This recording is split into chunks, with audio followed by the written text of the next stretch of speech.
Okay, everyone, listen and repeat. Let's say welcome. It's 1:15. Everyone is in the room. Everyone is in the digital room. And welcome, come in.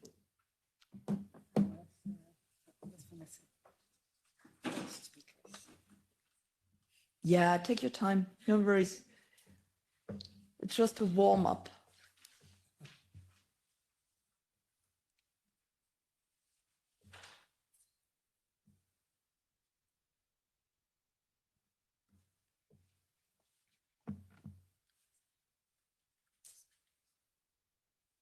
Wonderful. Please take a seat. I hope that you have enough water to drink, feel comfortable. And then I'm very happy to start with some opening remarks. And as you know, next to me, it's Dr. Miriam van Rijzen, and she's going to moderate. And unfortunately, I have to inform you that I have to leave in about 30 minutes. So I would like to start, and I warmly welcome you to this round table debate, which focuses on the situation of Eritrea, its impact on the region and its relationship with Europe. And our goal today is to understand not only the issues that Eritrea holds for Europe, but to shed some light on the importance of Eritrea for Europe and collectively explore what can be done in the future, including realistic options and scenarios. And here I can say some words about me. I'm Katrin Langsieben for the Greens, here in the group from Germany. We do have many people from Eritrea in Germany. I was in Israel, so we do have people from the region in Israel. And here I'm in the AFET Committee for Foreign Affairs with a focus on the region Sudan, Eritrea, Ethiopia, Tigray, of course, was an important topic, is an important topic, and that's why we are here today on that. And it's a pleasure, of course, to see so many distinguished speakers when I have an eye on the list and experts here. And I would like to express my gratitude to the Europe External Program with Africa for their initiative in organizing this event and for all the work that has been done behind the scenes. Thank you from my side for all your work you have done. Our discussion will encompass a wide range of speakers who will address the human rights situation in Eritrea, the plight of Eritrean refugees, and the far-reaching implication of the regime beyond its borders into the Horn of Africa and Europe. Migration, the issue of sexual violence, and the phenomenon of enslavement and human rights violation will be part of today's discussion. Crucial topics, especially from my perspective as a woman.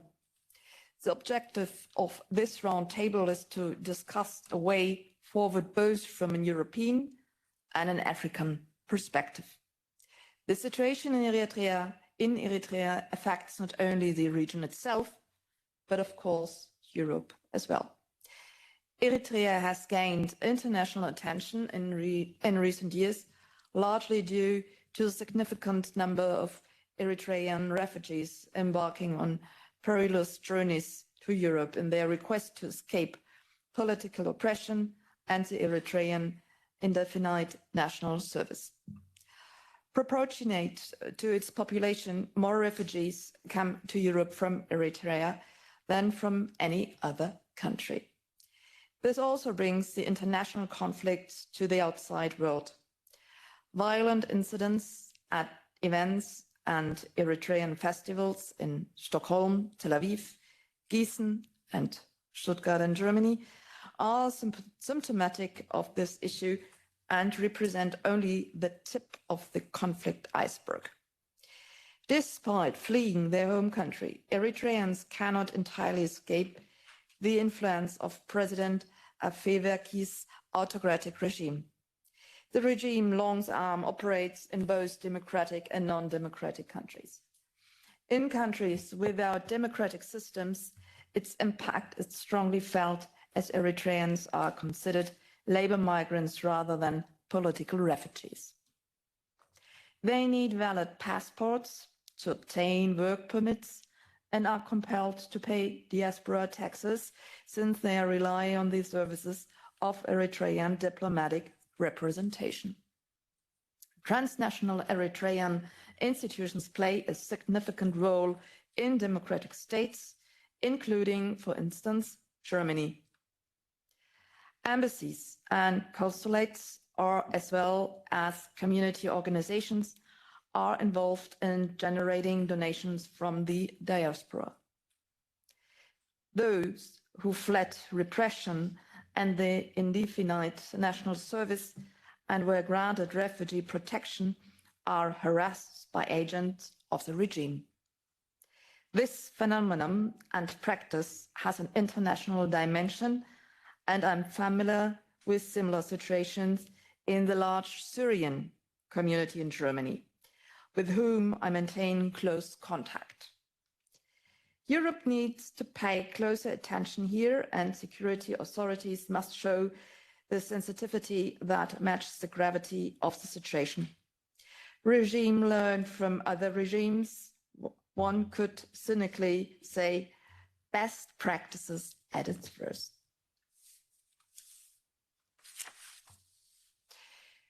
The human rights situation in Eritrea is a grave concern. Restriction of freedom of expression, absence of political pluralism, violation of religious and belief freedoms, and the national service system, often associated with forced labor, are issues that should deeply trouble us. The European Union also expressed more than just concerns in June of this year at the UN Human Rights Council in response to the report of the UN Special Rapporteur, Dr. Babiker. The EU underlined that the lack of progress in human rights is a problem. Numerous individuals are still arbitrarily detained and many Eritreans remain missing. Therefore, the EU called upon Eritrea to address these cases, disclose the whereabouts of the missing individuals, and release those held arbitrarily. Arbitrary detentions and enforced disappearance, as well as severe restrictions on freedom of opinion and assembly, represent violations of international human rights standards, plain and simple. The problems are not limited to Eritrea, but have far-reaching consequences beyond the country's borders. The influence of the Eritrean regime extends into the Horn of Africa region. Eritrea is entrenched in conflicts and political tensions, affecting the stability and geopolitical balance in a highly sensitive part of Africa. Eritrea's relationships with neighboring countries, particularly Ethiopia, have evolved in recent years, while numerous international actors and countries have shown growing interest and self-interests in the region. Europe has responded to these developments in various ways, including humanitarian aid and development cooperation, as well as the imposition of sanctions due to human rights violation and political concerns. We need to contemplate the strategies and measures Europe and the international community can take to improve the situation in Eritrea and protect the rights of its people. At the same time, we must also consider the situation of Eritrean refugees in Europe. Their journey is perilous and often desperate, and they face numerous challenges upon the arrival in Europe. The question of how Europe deals with these refugees and how to facilitate their swift integration into our societies, helping them overcome trauma, is of great significance. Even as Europe appears to be adopting an increasingly restrictive approach, in my opinion, the individual right of asylum is a high value principle that must be defended at all costs and put into practice in our daily lives. Finally, it is crucial that today we do not merely discuss the problems, but also look forward and seek solutions. How can Europe and Africa collaborate to improve the situation in Eritrea and put an end to human rights violations?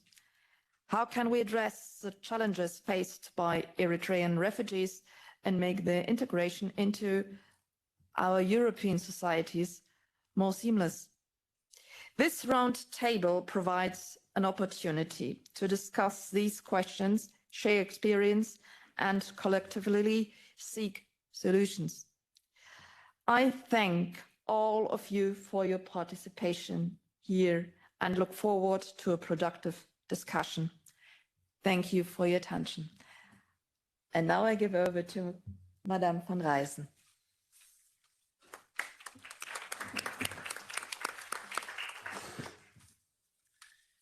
My name is Mirjam van Rijssen.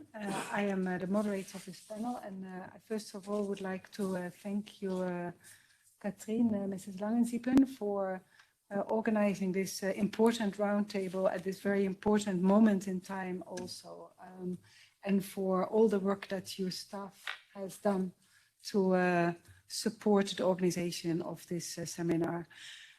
We have received the statement of Dr. Mohamed Babikar. He's the UN Special Rapporteur on Eritrea, and he would have been here in person today, but he is presenting at the UN General Assembly. So he has sent his statement for the roundtable here today, and he has asked me to read it. So I'm going to read the statement here of Dr. Babikar, the UN Special Rapporteur on Eritrea.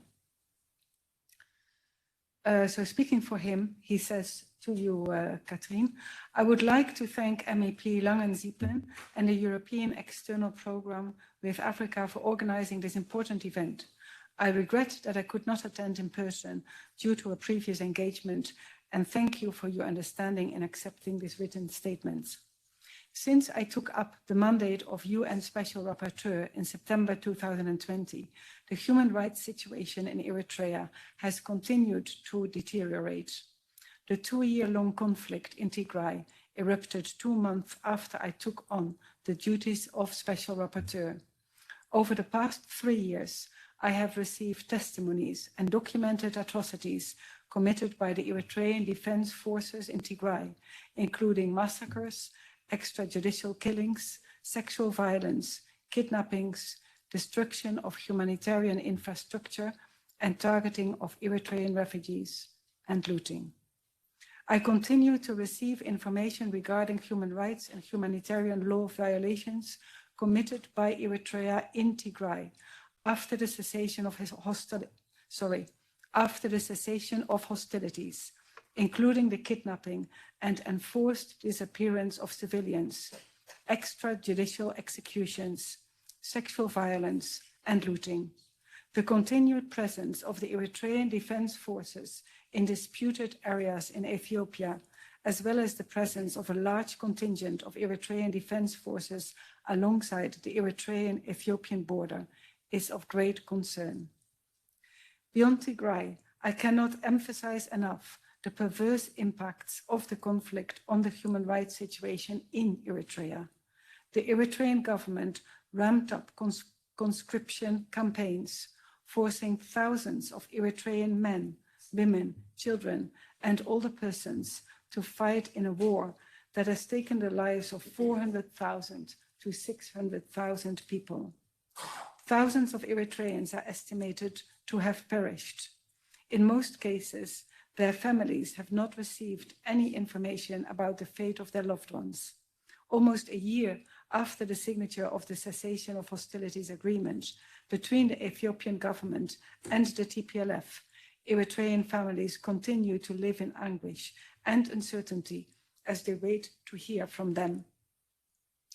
The Eritrean authorities effectively have raided the country, conducting rounds up and conscripting thousands of Eritreans into the military. Those who attempted to evade the draft of or refused to fight in Tigray faced harsh punishments to force them to comply, and those are, among others, torture, arbitrary detention in inhumane or degrading conditions, extrajudicial killings for those who attempted to flee, and the collective punishment of their families and communities who found themselves imprisoned, evicted from their homes destroyed, their cattle killed or starved. When neighbors or relatives attempted to help them, they were threatened. I also documented the conscription and deployment of children, something that is not new in Eritrea, but that has escalated since 2020, and the kidnapping or pushback of Eritrean refugees from Tigray who were later also forced to fight in Ethiopia. Over the past year, the repression of freedom or religion or belief has escalated with renewed waves of mass arrests of people of faith and attempts to control and interfere in all aspects of religious life, both in Eritrea and in the diaspora. As of September, an estimated 400 members of proscribed Christian churches remain arbitrarily imprisoned. Members of authorized religious communities are also under pressure. In October 2022, 3 Catholic priests were arbitrarily detained and released in late December. The followers and supporters of the late Patriarch of the Orthodox Church, Abuna Antonios. Sound problem.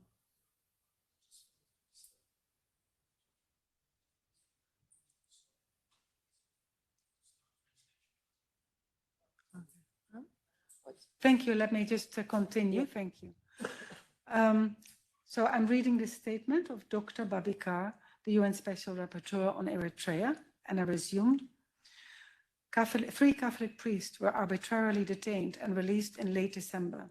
The followers and supporters of the late Patriarch of the Orthodox Church, Abuna Antonios, are being persecuted both in Eritrea and abroad, as the authorities seek to solidify their control over the Orthodox Church.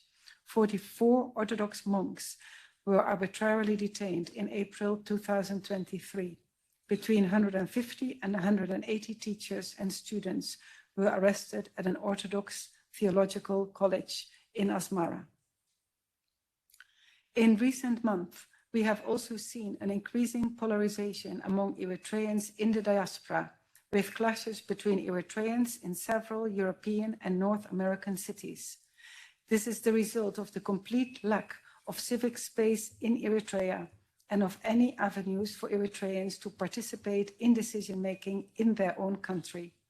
No elections have been held in over 30 years, and President Afwerki has continued to rule with no rule of law, no separation of powers, or any limitations to his power.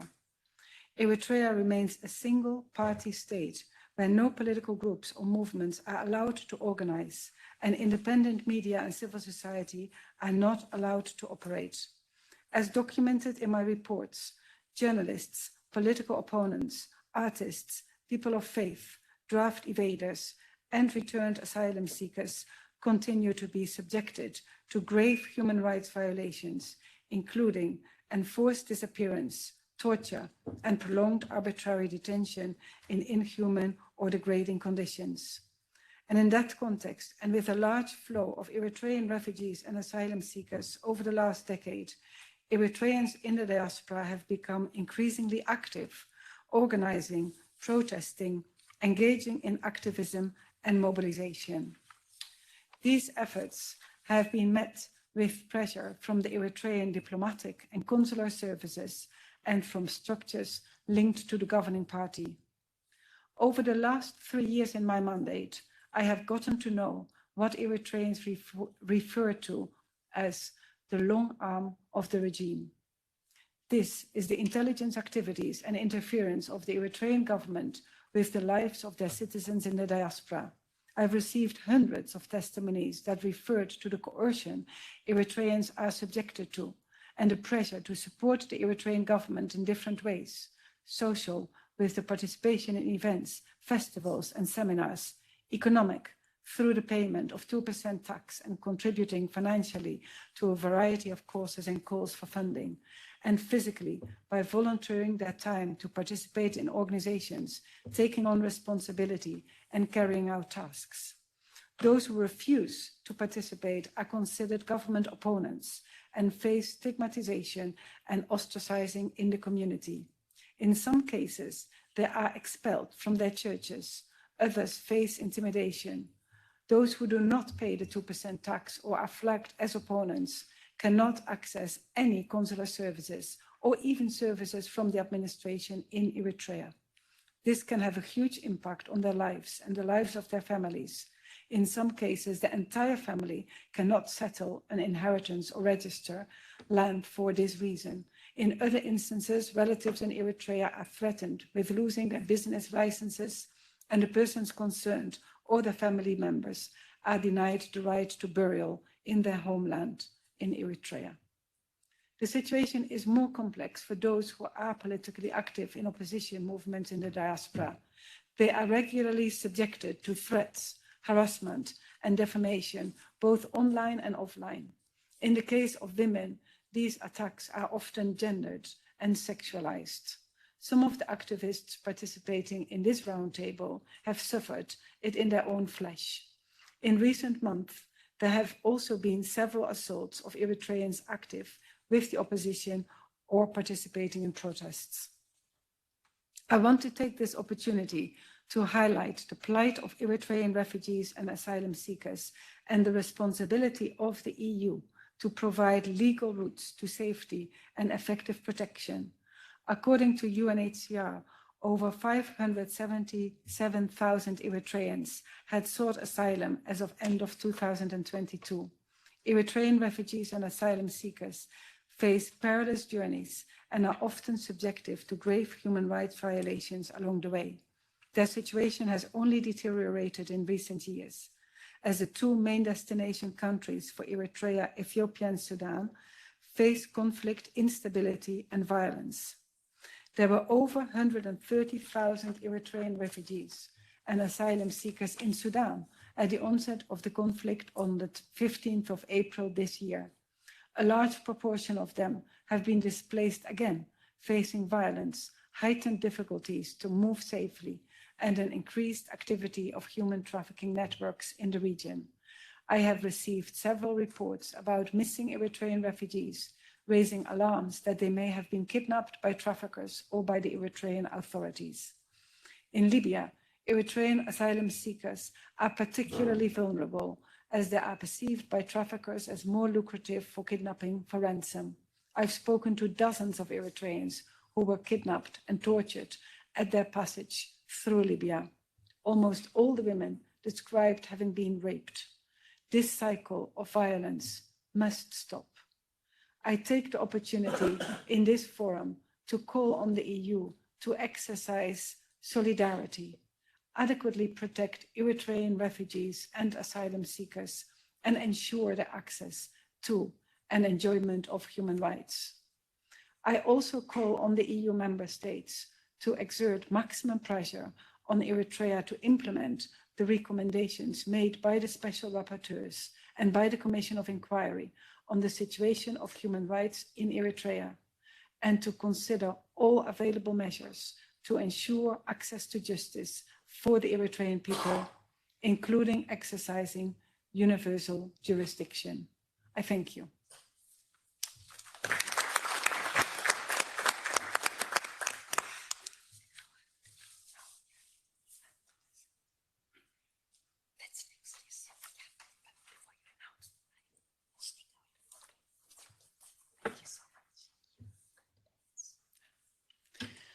So I would like to thank MEP Katrien Lange-Siepen again for hosting this seminar. And it is my pleasure now to open the round table part of this seminar. Again, let me introduce myself. My name is Mirjam van Rijssen. I am a professor at Tilburg University and Leiden University. And it's an honor to moderate this panel today. I would like again to make it clear that we are here in the democratic house of Europe, and we will therefore make sure that all the rules that go with a properly democratically organized debate are followed. And so I will ask anybody to be respectful to the speakers. If there are any questions or points of clarification, then please indicate that, and then within the sections after the speakers, we will seek time for those questions or comments. So I also would like to thank everybody for being here today. First of all, the speakers, some of whom have traveled far, and everybody present here in the room, and also the many people who are following this discussion online. Welcome to everybody. It's a very important moment, I feel, to have this roundtable, and I hope that we will be able, through these presentations, to connect some of the dots of the issues that both MEP Langenzipen and Dr. Babiker have already spoken to. That what happens inside Eritrea reflects what happens outside Eritrea and on the routes to Europe and inside Europe. And we will hear from the speakers more what that means in all of those specific situations. So with that, I am honored to present to you the next speaker, that is Tadesse Tekle-Berhan, and he will speak as the chair of the Eritrean Human Rights Defenders on the situation of the Eritrean diaspora in Europe. Tadesse, you have the floor. Thank you for giving me, Professor Miriam. My name is Tadesse Tekle-Berhan, a member of Eritrean Human Rights Defenders. Thank you for inviting me. I will focus on the urgent action needed in addressing human rights violations by the Eritrean regime on Europe. Ladies and gentlemen, we are all aware of the alarming situation involving the totalitarian regime in Eritrea, and it is a widespread violation of human rights. The abuse and the oppressions inflicted upon the Eritrean citizens have been extensively documented and acknowledged by numerous international newspapers, human rights organizations, as well as Eritrean opposition groups in the diaspora. In particular, the 600 pages report published in 2016 by the UN Special Commission of Inquiry into the human rights situation in Eritrea serves as a testament to the grave violations and crimes against humanity committed by Eritrean regime. The report specifically stated that Eritrean embassies abroad are reported to be recruiting spies for diaspora surveillance and exercising pressure on Eritreans in exile to either support the regime or remain silent. Despite consistent reports from the United Nations Special Rapporteur on Eritrea, the EU, and the international community at large have failed to take substantial punitive action, leaving the victims of these abuses without justice. The inaction of the European Union and the international community has become even more prominent following the 2020 peace agreement between the new government of Prime Minister Abiy Ahmed in Ethiopia and Eritrea, which aimed to end the hostilities between the two countries.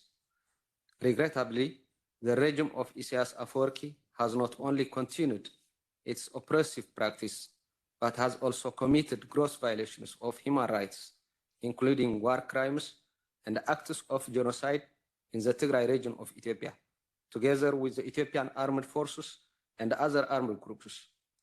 The International Commission of Human Rights on Ethiopia has documented these atrocities, yet the European Union and the United Nations have neglected their responsibility to scrutinize their grave violations, and by lowering the bar of accountability for Ethiopia and for Eritrea for for that matter, when they failed, they renew the Commission mandate.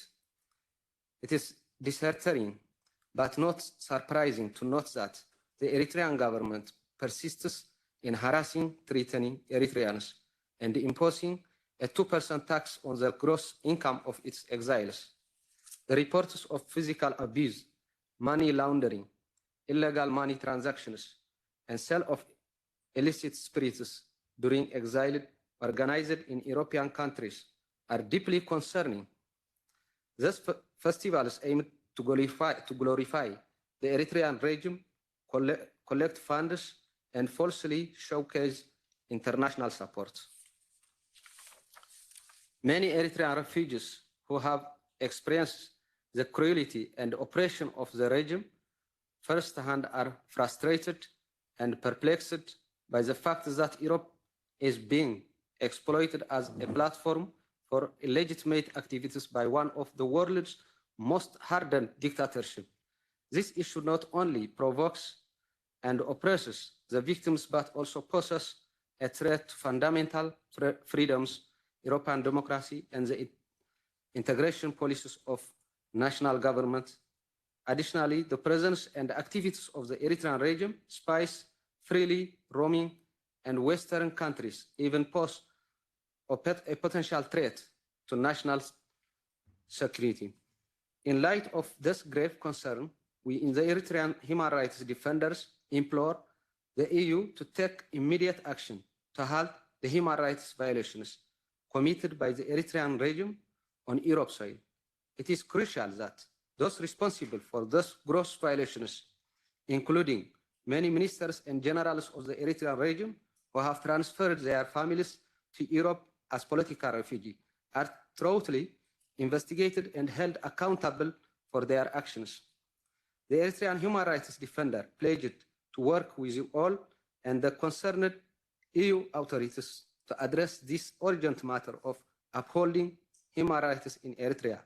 With your support, we can strive to put an end to the suffering of Eritreans in Europe and ensure that Europe remains a safe haven for those seeking refuge, free from the influence of oppressive Eritrean regime.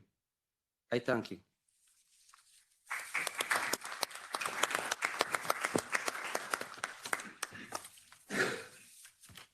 Thank you very much, Tadesse, on that very important issue of the festivals over this summer in Europe and the need to protect the enjoyment of human rights for Eritreans in Europe.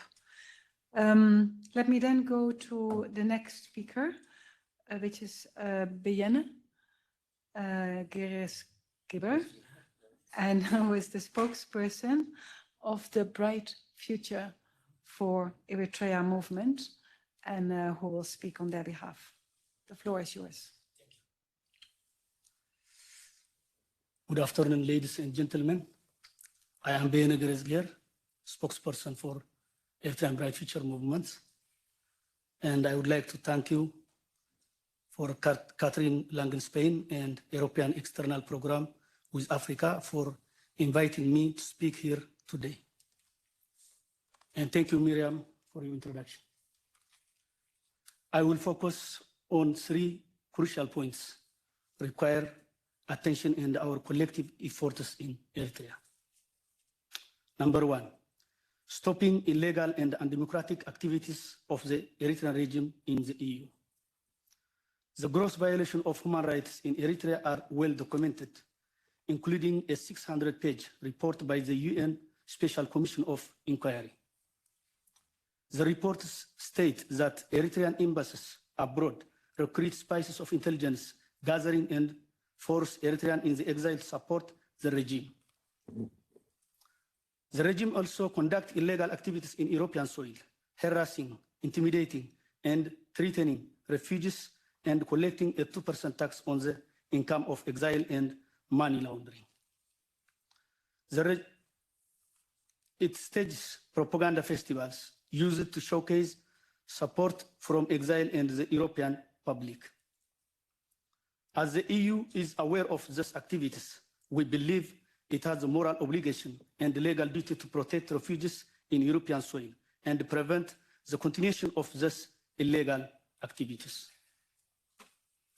The increasing number of propaganda festivals in major European cities and the associated violence witnessed recently necessitate action from the EU to safeguard the well-being Eritrean refugee in European soil. Many of Eritrean refugees traumatized by the regime's cruelty and oppression feel extremely provoked to see regime in Eritrea using European as platform to exercise its power. We underscore the spies of the Eritrean regime that openly supports Russia's Putin poses a threat to EU national security. Number two, the issue of continued flow of Eritrean refugees. Eritrea has been experiencing a mass exodus with approximately 1 million Eritreans fleeing the country since its independence in 1993. This not only affects the demographics of the nation, but also hampers the struggle for democratic governance. The repressive regime sees this mass exodus as a way of eliminating the risk of youth uprising and opportunity to exploit refugees from monetary gain. To address the root causes of this dilemma, the repressive regime in Eritrea, it is essential for the EU to assist us not only by recognizing and supporting our struggle for regime change. Number three, ensuring peace and security in the Horn of Africa. The current regime in Eritrea has destabilized and undermined the security of several countries in the Horn of Africa. It has committed gross violation of human rights, including crimes against humanity, genocide, war crimes in Tigray region of Ethiopia, together with the Ethiopian armed forces, as reported by the International Commission of Human Rights on Ethiopia. Those responsible for these crimes must be held accountable. The prevention of a failed state in post-dictatorialship Eritrea, fragmentation of the Ethiopian state, and guaranteeing peace and security in the Red Sea and Bab el-Mandeb and the entire region are not only in our interest, but also vital for the EU. The EU and its allies should pressure for regime change and the need to create a stable alliance with those of us who seek a transition to a democratic governance and minimize the risk of social collapse and regional instability.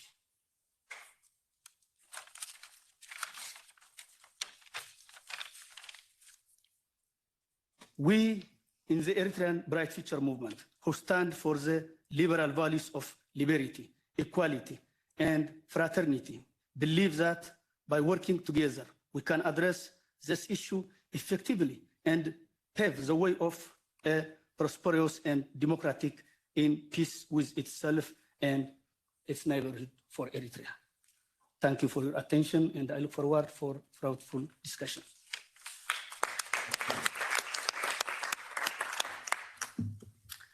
Thank you very much, Diana. I'm looking meanwhile if there are any questions or comments. Please raise your hand if that is so.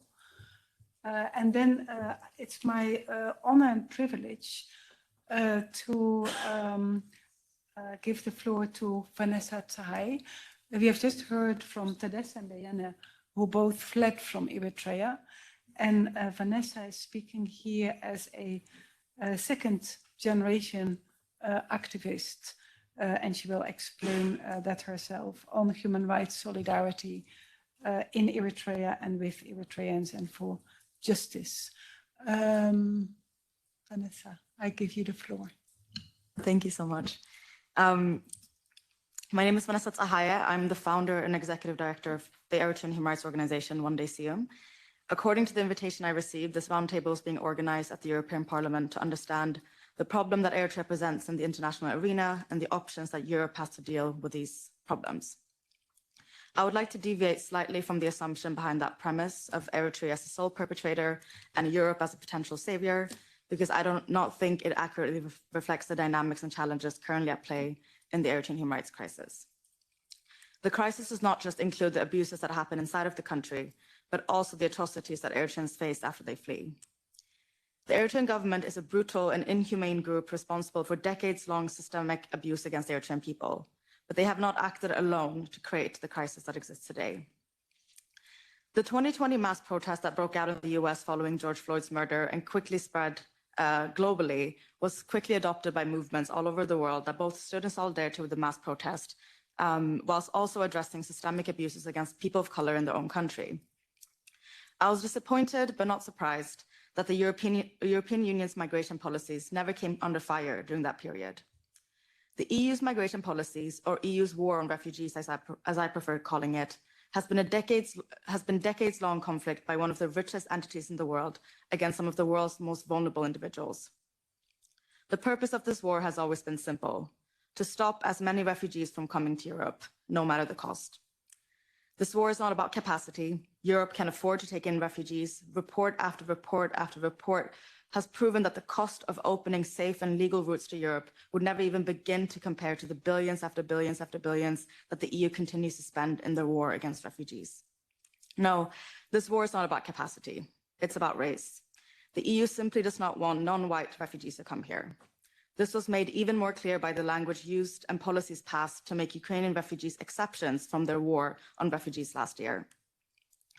The European Union's war on refugees is an attempt to abandon their obligations under international law whilst pretending still obliged by them. They're legally obliged to offer asylum to anyone who successfully applies it, and to avoid that responsibility, they have funded, trained, and equipped armed groups and states to make the roads to Europe as dangerous and deadly as possible. Of course we offer asylum, they say, but only if you're willing to die for it. At least 80% of Eritreans who apply for asylum in Europe receive it.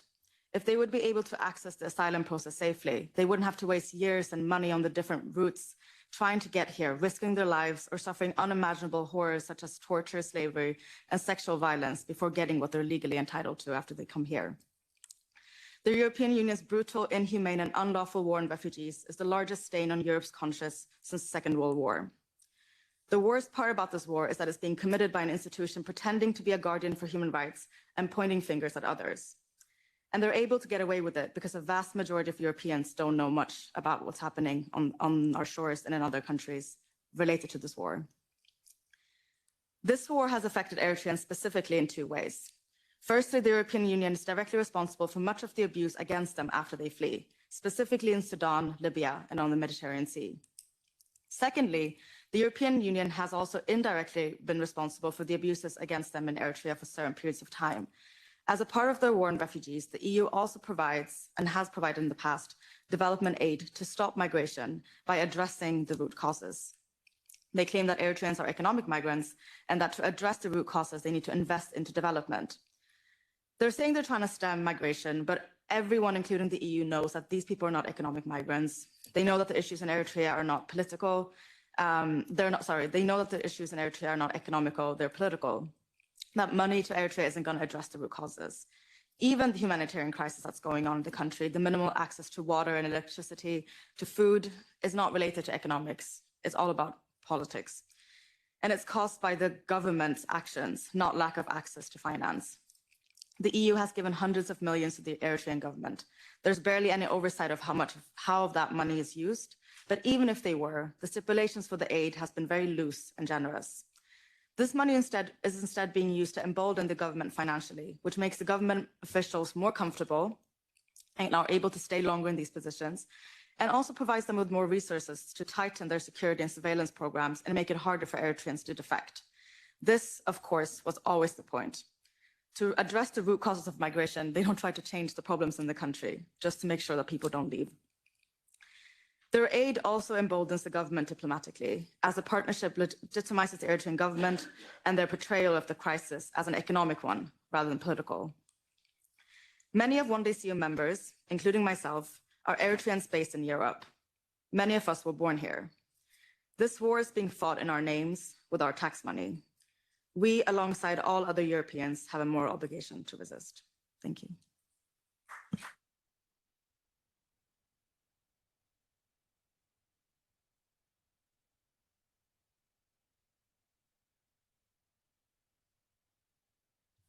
Thank you, Vanessa, for those critical remarks. I'm looking around.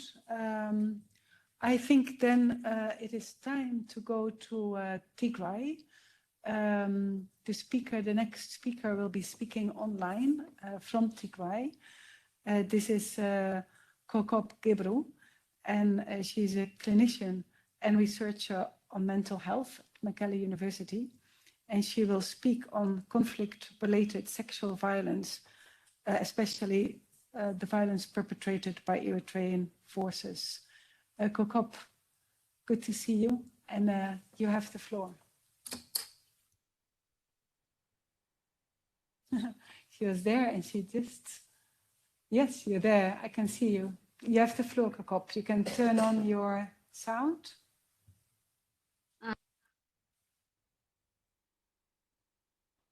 Can you hear me? We can hear you. Please go ahead. Thank you, Miriam Van Riesen. And I'd like to thank the European External Programs with Africa for inviting me to speak here today. It's truly an honor to be here and be a voice for Tigrayan women and girls as I share my understanding of the conflict-related sexual violence perpetrated against women and girls by Eritrean forces. As we continue to witness the devastating effects of war on Tigray, it is important to address one of the most heinous crimes being committed against the people, which is the use of rape as a weapon of war and genocide. Since November 2020, numerous reports have emerged with evidence of women describing the perpetrators to be from different groups. Some women reported that they were raped by Eritrean Defense Forces, some by Ethiopian National Defense Forces, while others reported being raped by Amhara Special Forces or by the irregular armed group from the same region, Fano. In other instances, survivors reported that multiple soldiers wearing different uniforms and speaking different languages performed the act of violence jointly.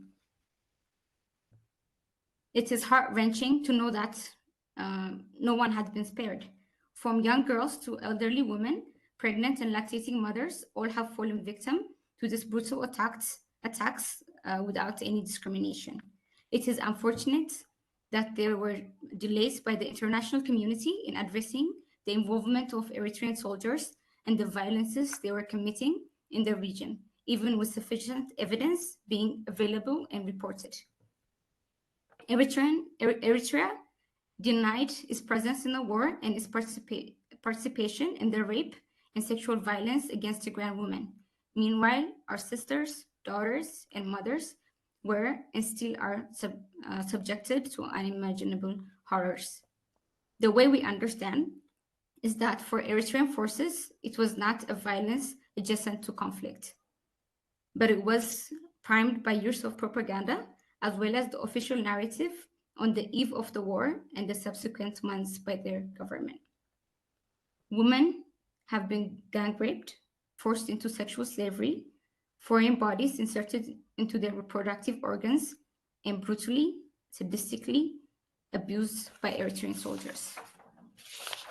These atrocities are not only physically damaging, but also leave deep emotional scars on survivors and their families.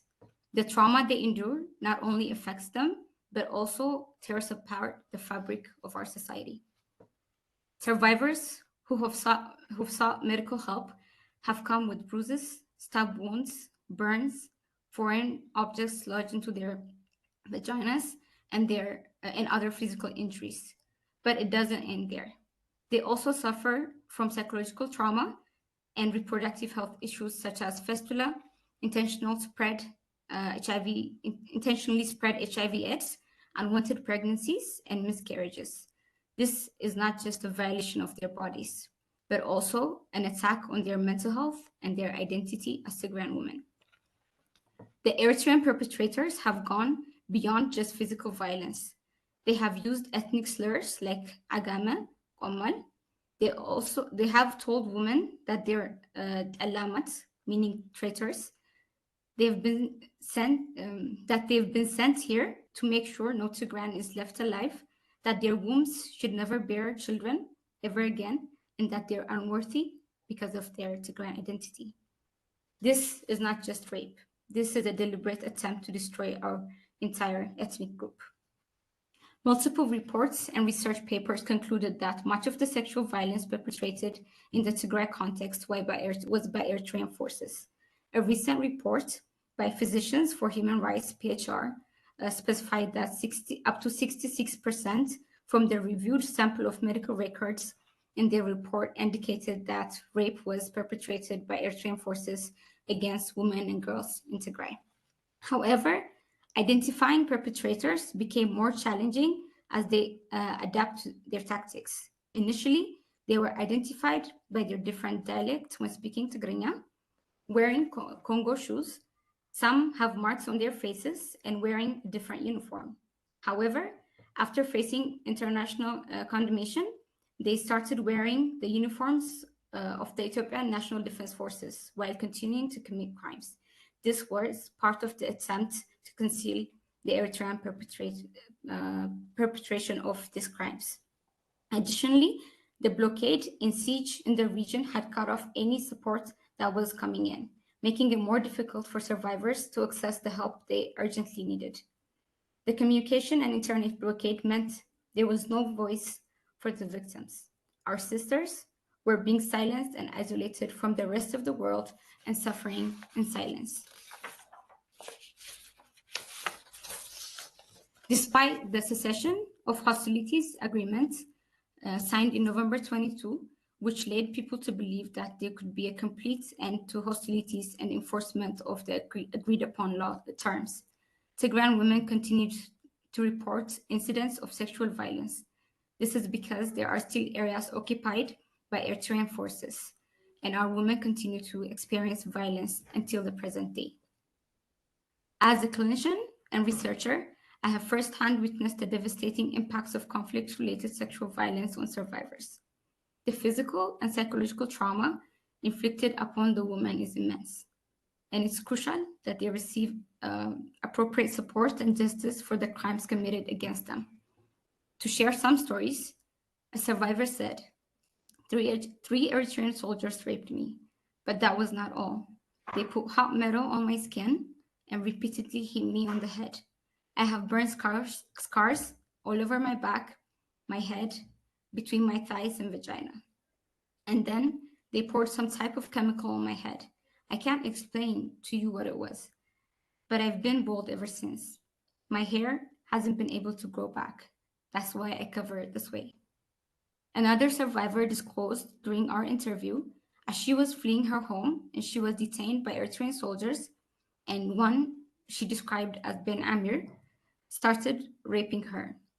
But when she spoke his language, he immediately stopped and said, "I thought you were Tigran," and got up. These are just two of the many stories of our women. The lack of access to essential services further exacerbates the suffering of survivors and hinders their ability to heal and recover from the trauma that they've endured. It's crucial for the international community to prioritize the rebuilding and restoration of health facilities in the region, as well as the provision of specialized support services for survivors of sexual violence. As the mandate of the International Commission of Human Rights Experts in Ethiopia, the ICRI, ends the change of our women getting the chances of our women getting the justice they so deserve has become uncertain and seems impossible. It's crucial that those responsible for these terrible crimes are held accountable. Justice for Tigrayan women and girls cannot be delayed or denied. The international community must support efforts to investigate and prosecute the perpetrators, ensuring that justice is served. Thank you very much.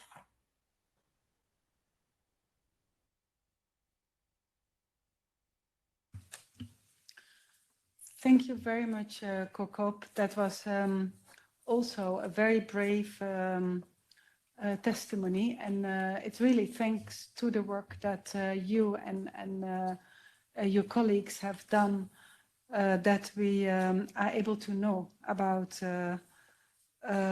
what women in Tigray have endured. And I'm honored now to give the floor to Dr.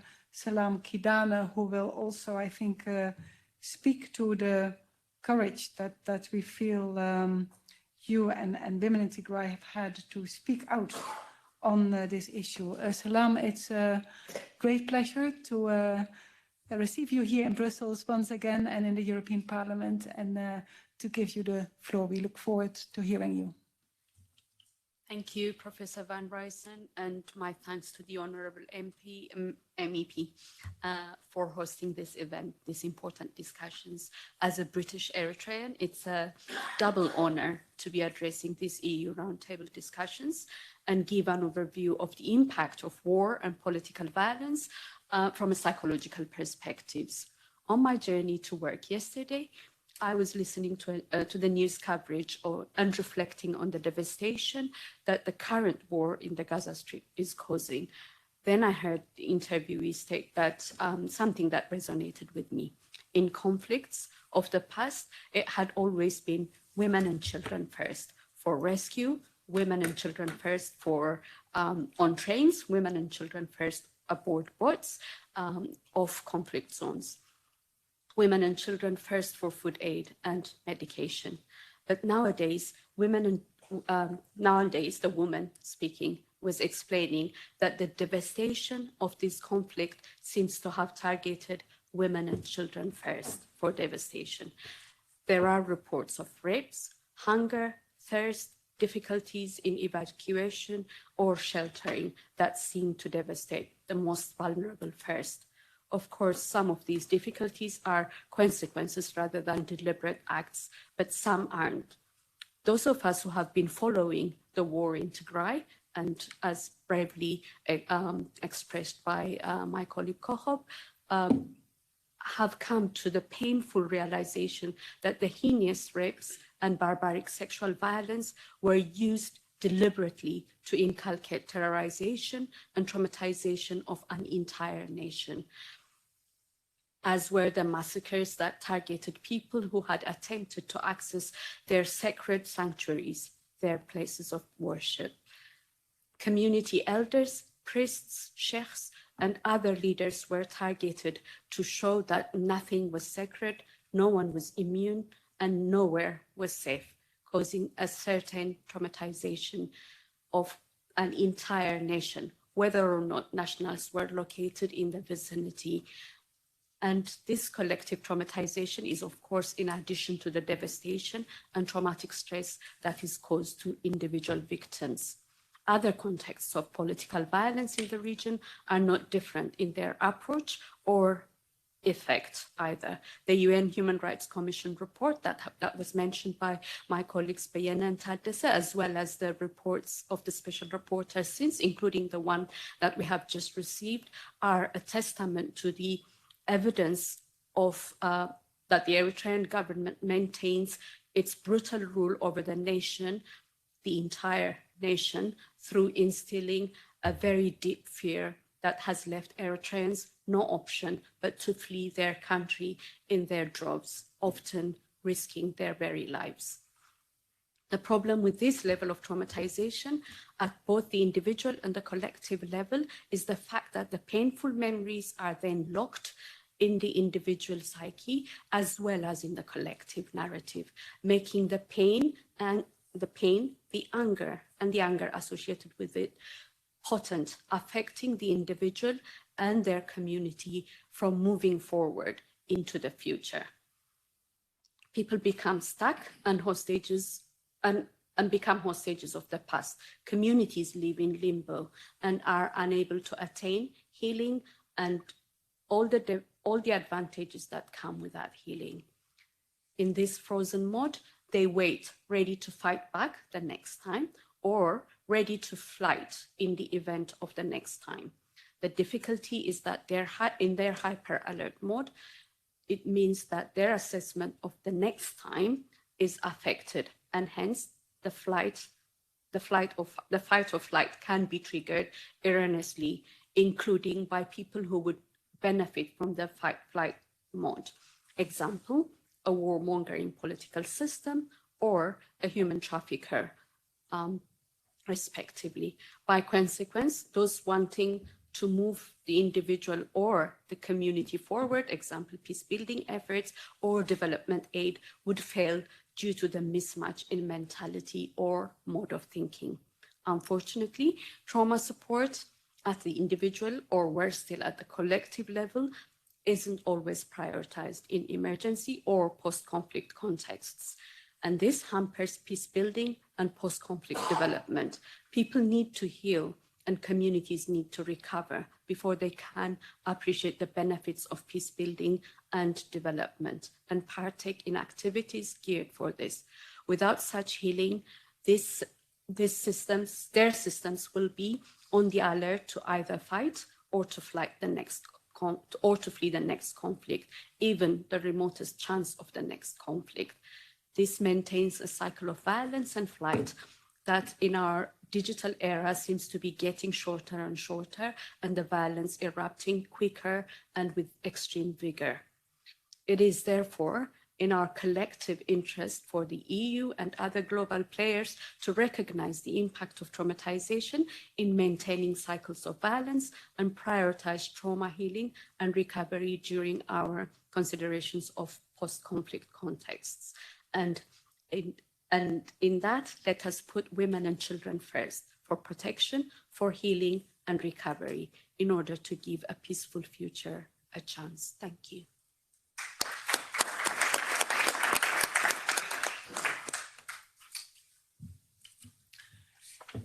Thank you very much, Salam. So we have looked at the situation here in Europe. We have looked at the situation in Eritrea. We have looked at the situation in Tigray and Ethiopia. And so in the last part of this panel, we have to consider the situation on the routes that are then available when people flee Eritrea or the region.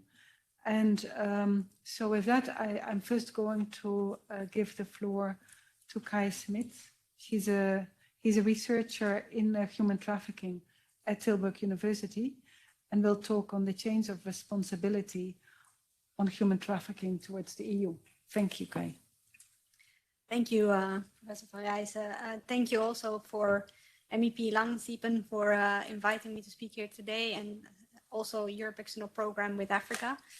My name is Kai Smits. I'm a PhD researcher at Tilburg University, and together with my colleagues, we've been investigating human trafficking routes from the Horn of Africa, specifically Eritrea, towards Europe. Some colleagues here at the round table have already mentioned the devastation of human trafficking, and we've really seen that as well in the research.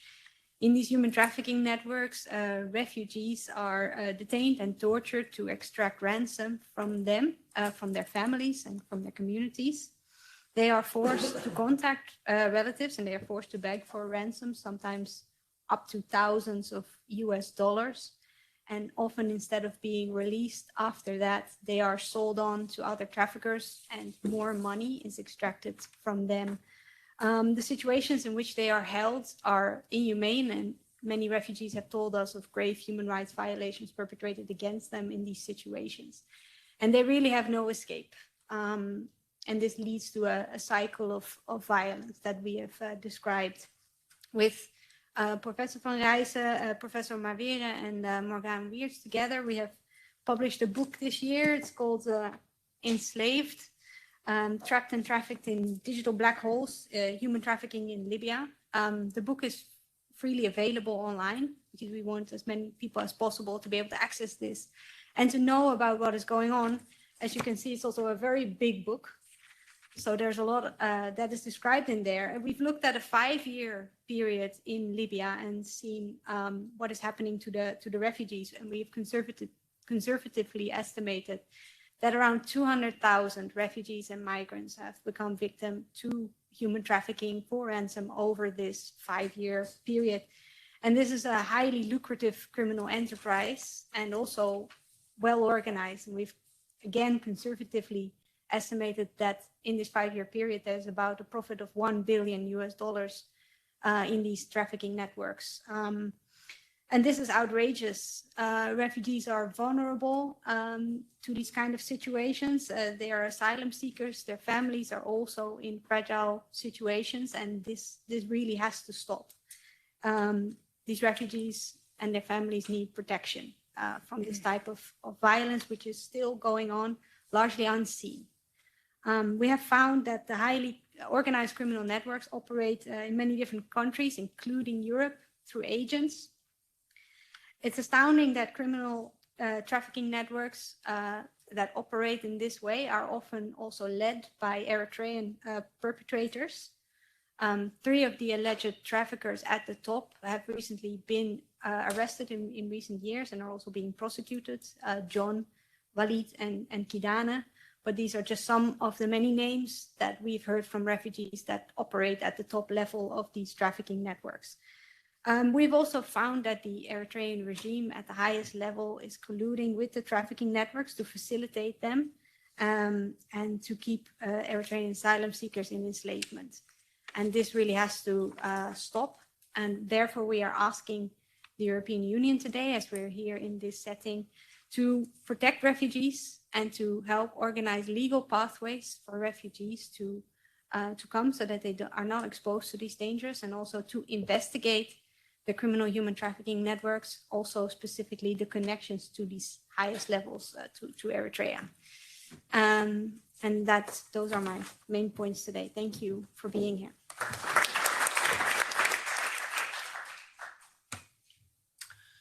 So is there an escape from this situation of enslavement that seems to be affecting Eritreans everywhere and in their country, on the routes, and even to a certain sense, even inescapable when they are here in Europe, where they still are under control of the Eritrean regime's long arm. So Dr. Sarah Arapiles, she has studied this question, and as a teaching associate in law at the University of Nottingham, it's a great pleasure to welcome you here today, Sarah, and to hear you.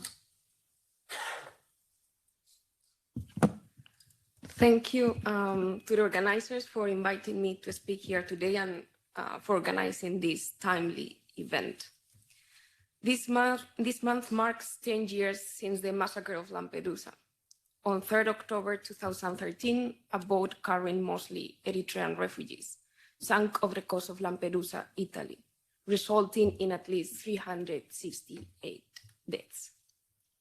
Similar events have since frequently repeated in the Mediterranean Sea. Some commentators have actually made an analogy between the contemporary Lampedusa tragedies and the slave ship.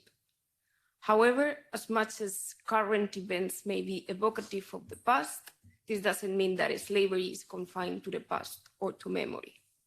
Thousands of Eritrea, in fact, flee slavery in Eritrea every month. Following a 2-year-long investigation, in its final report of 2016, the UN Commission of Inquiry on Human Rights in Eritrea made positive findings on slavery in the country. It found that under the military national service program in the country, Eritrean officials subject conscripts to slavery within the meaning of international law. The Commission also found that slavery and other human rights abuses, including torture, are committed as part of widespread or systematic attack against the civilian population, and therefore reach the threshold of a crime against humanity under the Rome Statute. Apart from the Commission of Inquiry on Eritrea, country reports on Eritrea by, for instance, international organizations, UN and EU agencies and governments have made no attempt, perhaps conveniently, to assess whether or not the national service qualifies as slavery. Instead, they focus on assessing it as forced labor, which, although not mutually exclusive, there are two different legal categories. While forced labor allows for exceptions and the protection from it can be derogated in time of emergency, slavery does and cannot. Or oversimplistically label it as modern slavery, which means everything and nothing, is not a legal term, and problematically contributes to the erroneous belief that the slavery only belongs to the past. Other reports just simply remain silent on the topic. It is important that slavery is recognized as slavery and termed as such when it occurs, not watered down by terms such as modern slavery or construed as a different legal category based on incorrect interpretations. And this is what my research is about. It counterbalances the mainstream, as the widespread misunderstanding of what slavery is and how it manifests in a contemporary setting such as Eritrea is increasingly used or misused by asylum courts in Europe to unduly deny refugee status to Eritrean applicants. And this is particularly the case in Germany and Switzerland, where governmental policies and judgments by asylum courts there have reduced access to refugee status to a bare minimum for Eritreans, rejecting that the military national service in the country, by citing each other with approval, could be considered to be slavery or forced labor. As, in their view, it has to be understood in the context of, and I quote, the Eritrean socialist economic system based on self-reliance. The Higher Administrative Court of Hamburg and the Administrative Court of Gießen go as far as to rule that the national service in Eritrea is a normal civic obligation, which is actually one of the permitted exceptions to forced labor, arguing that, and I quote, it serves the general interest and social solidarity by comparing national service in Eritrea with compulsory fire service in Germany in cases where there are not enough volunteers. I think we can all agree that this greatly differs from the obligation to perform national service in Eritrea in arbitrary conditions under pain of severe punishment and for an indefinite period. The change of practice towards Eritrean asylum applications in Germany dates back to 2016. Until then, most Eritreans were granted refugee status in the country. The Germany change of practice and policy shift coincides with an official visit of Eritrean authorities to Germany in early 2016. The visit was aimed at fostering bilateral ties and attracting investment in various sectors in Eritrea. A few months after, in November 2016, Eritrea and the International Fund for Agricultural Development signed a financial agreement to boost coastal and inland fisheries. And Germany is the only country among the international co-financiers. It has contributed so far $11.55 million. Actually, Eritrea traditionally exports fish to Germany, among other European countries. Fishermen in Eritrea are subject to national service and therefore are slaves. National service extends to all sectors in Eritrea, public and private. It was not long ago that the EU was subjected to wide criticism for funding slave labor in construction sites in Eritrea through the EU Emergency Trust Fund for Africa. Funding something that is in breach of human rights contravenes EU and international law, and most probably many national constitutions of EU member states. The question that I pose to this institution and its members is, could it be that Germany and its fellow EU member states, as well as EU institutions, are reluctant to consider Eritrea's national service to be slavery because they are benefiting from it? Thank you.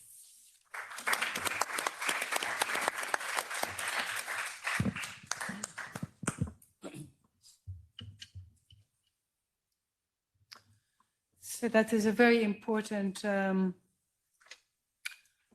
argument, Sarah, which shows how important it is to understand how the interpretation of the situation in Eritrea affects the protection and the freedoms that people can enjoy if they have arrived here to seek asylum, and that all of those aspects within Eritrea, within the region, across the route and in Europe are linked.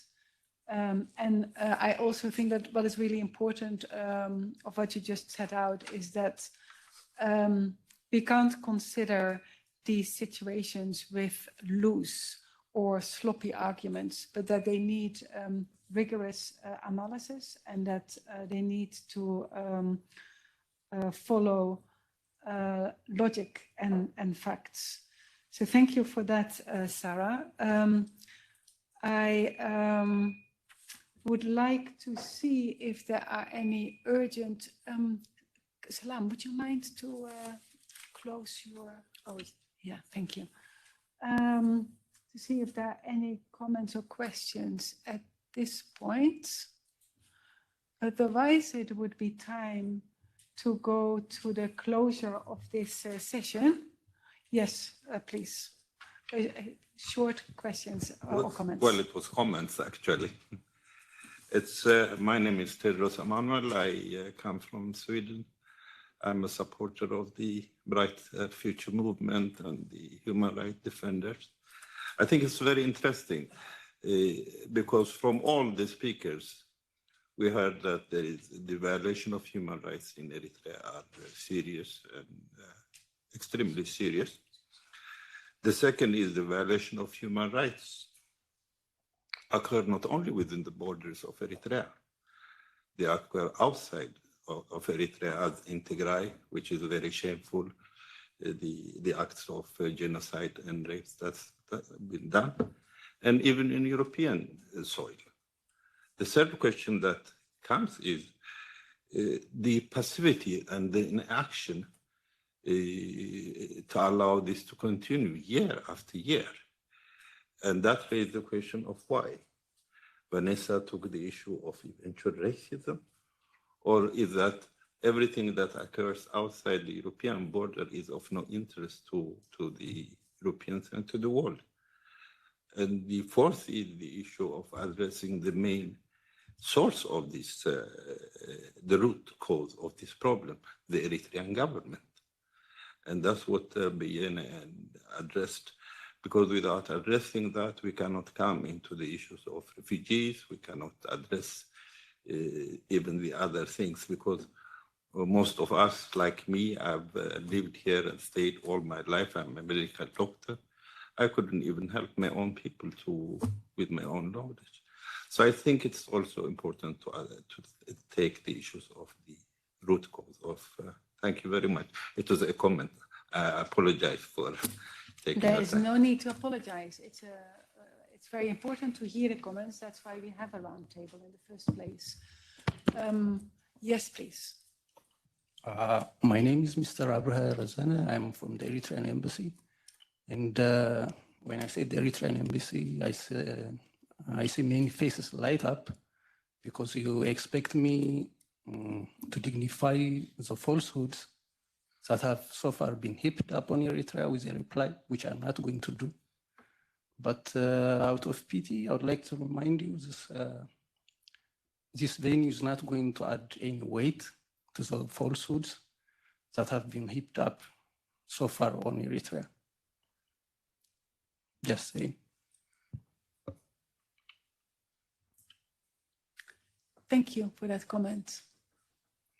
Just looking around if there are any more comments, please. Yes. I'm from Eritrea Tour. I'm from Belgium. I'm from Eritrea Tour.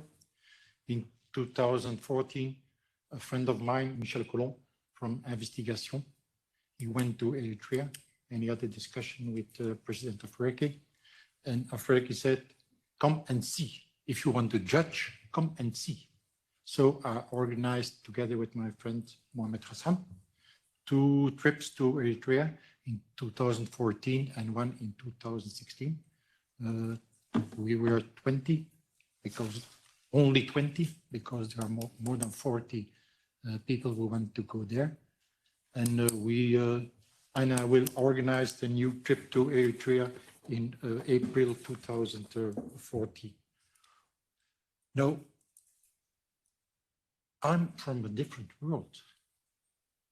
What I hear here, in my opinion, that's the West. What I believe and I struggle for when I was 20, is for the South. Against imperialism, against the West, against the Americans, against Germany, against the European Union. Of course, there are many difficulties in the world, but we are in a period that the West is on decline. And that is great. And we see the global South growing, and Eritrea plays a great role in that. And we see that because in Africa, the prestige of the president of Turkey is great. Even not only in the Horn of Africa. I speak with comrades of Mali. They support, they don't anything about Eritrea. But when I told them what is happening there, they want to support the country. So, sorry, can you just finish because I have yes, 2 more speakers. I say you belong to the past. Africa and the young people in Africa are the future. Thank you. I just wanted to give the floor to 2 more people, young people, I should say, from the region. And then I'm going, just so that this is also clear for those who will be doing the closing, then we'll go to the closure. So first of all, I want to go to Daniel, who is also speaking from Tigray, and a young researcher at Mekelle University. Daniel, you have the floor. Thank you so much, Professor Miriam, and I thank the opportunity for the European Parliament and the EP. My name is Daniel Zemkil. I work as a lecturer in Aksum University in journalism and communication, and I'm one of the survivors of the Aksum massacre, where Eritrean army searching home to home killed more than 1,000 people in Aksum. What I want to show here is that I'm grateful to see that perpetrators are still continuing their atrocity with impunity, and that's why I'm interested in this event. This is because there is intimidation and seeing that the killers are allowed freedom while the survivors are locked from behind. We all learned that the role of government is to protect the right holders, the citizens, but what is happening around is that civilians suffering in the interest of the anti-democratic regimes. While what makes the international community, including the European Parliament, connected is that the value the existing order is working on, specifically the human rights and democratization and the aspiration towards achieving it. But with the cease of the International Commission of Human Rights on Ethiopia, the claim that peace has achieved with the coming of Pretoria Agreement, while the main actors of the war were not held accountable. The claim of transitional justice even, we used to hear, is a smear to the grave crimes committed by external aggressors, including the Eritrean army, as the Tigray war was and still is a regional war rather than an internal conflict, as it was used to be the rhetoric of the government. While there is no consensus on what happened, who perpetrated, on whom, and after all, there is no sign of regret in the perpetrators and the regimes themselves. It's important to question how the existing modalities may bring peace and justice. for hearing to come for us. We victims want to know that aggressors will not ever left unaccountable. We kindly request the international community and the European Parliament in particular to help us make sure that impunity is not granted for perpetrators of crimes. Allowing so will result in encouraging guns as solutions rather than discussion. The developments around today do not show any hope of justice and accountability. Rather, the drums of another cycle of war, which still is being flamed by the perpetrators and their regimes. We are observing continuing military mobilization of the allies of the Tigray war, now antagonizing each other. There is growing media propaganda tit for tat, which is commonly understood as precondition for armed confrontations. But the victims are still the civilians. War is still continuing as a playfield of the regimes to attain their dictatorial aspirations. So, I kindly request the European Parliament to help us avoid this impunity with perpetration of grave crimes. Thank you so much.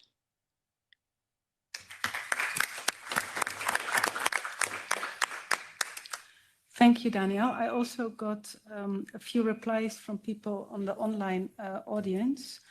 And there's one who asked me to read this as a rebuttal to my colleague from Belgium, Makeda Saba. She says, African leaders, there is a double, is there still one on? African leaders do not support Isaias because they approve his policies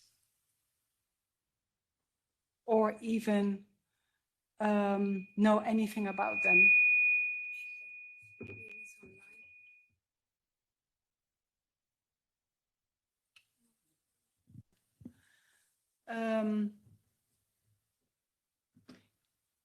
In the neighborhood, those who loudly support Isaias do so because he pays them, using money from the diaspora and our minerals. Eritrea is great for the tourists, but it is hell for the people in Eritrea. All he's doing with these tours is to put hard currency in the hands of the regime.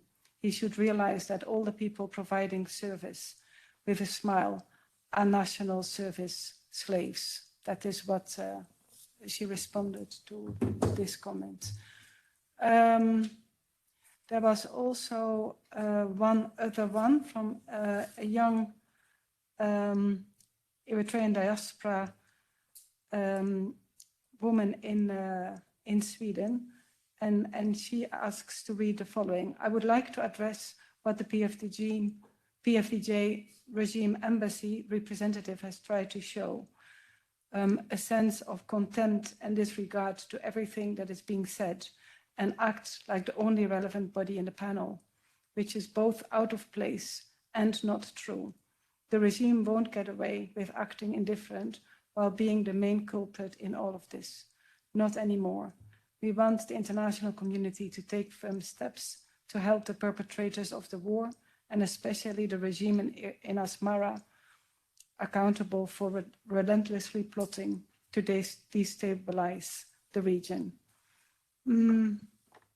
There's more, but I think I'm going to leave it at this, because I also want to make sure that I can honor the closing statements of this roundtable. I think that I've given sufficient space to the comments from different sides. I know we will not settle all of this today, but I think that it is important that we have spoken, and I also thank the representative for attending.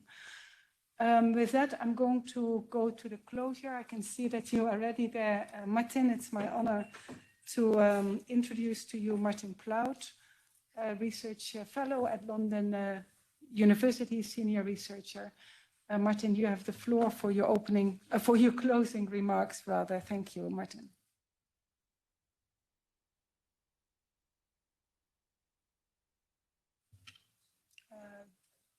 Technique. He has to unmute. You have to unmute, Martin. Martin, you have to unmute. Then you come on screen. Apologies. I would Yeah, like you to have to thank. start again. Yes, I shall. Thank you very much. I would like to thank MEP Langsipun, yourself, Professor Reisen, and the European External Programme for Africa for holding this important roundtable at such a critical moment. I would just say, in response to what the embassy had to say, and the gentleman who said he'd been on tours of Eritrea, is that there is an easy answer to all of this, which is allow the UN Special Rapporteur on Human Rights situation in Eritrea, Dr. Babikar, to go to Eritrea, to see what the situation is, to report from the ground, as the UN Security Council has asked repeatedly. It is an easy way forward. That would at least give us a basis on which nobody could then criticize anything that is going on.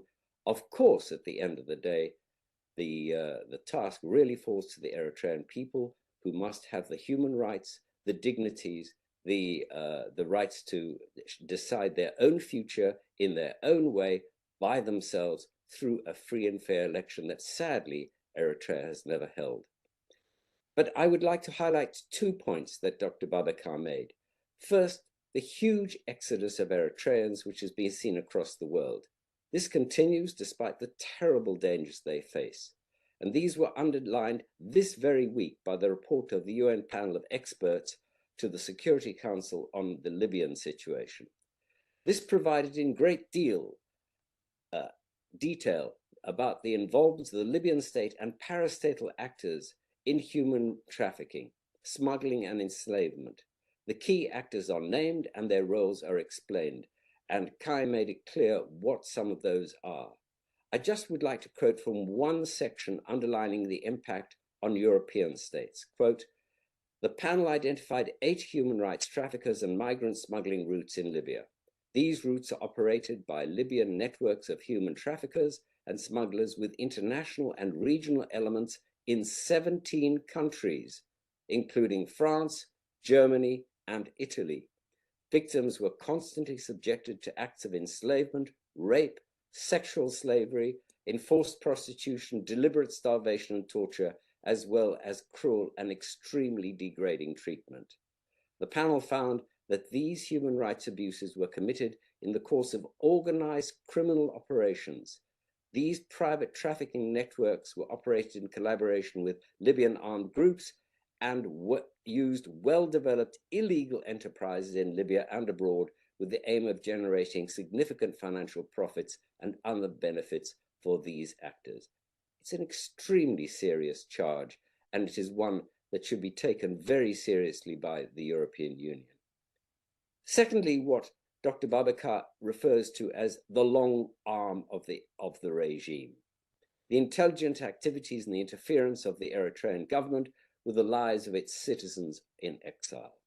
These activities take place across Europe and are particularly important, but the Eritrean diaspora are now challenging this long arm of the regime wherever they find it.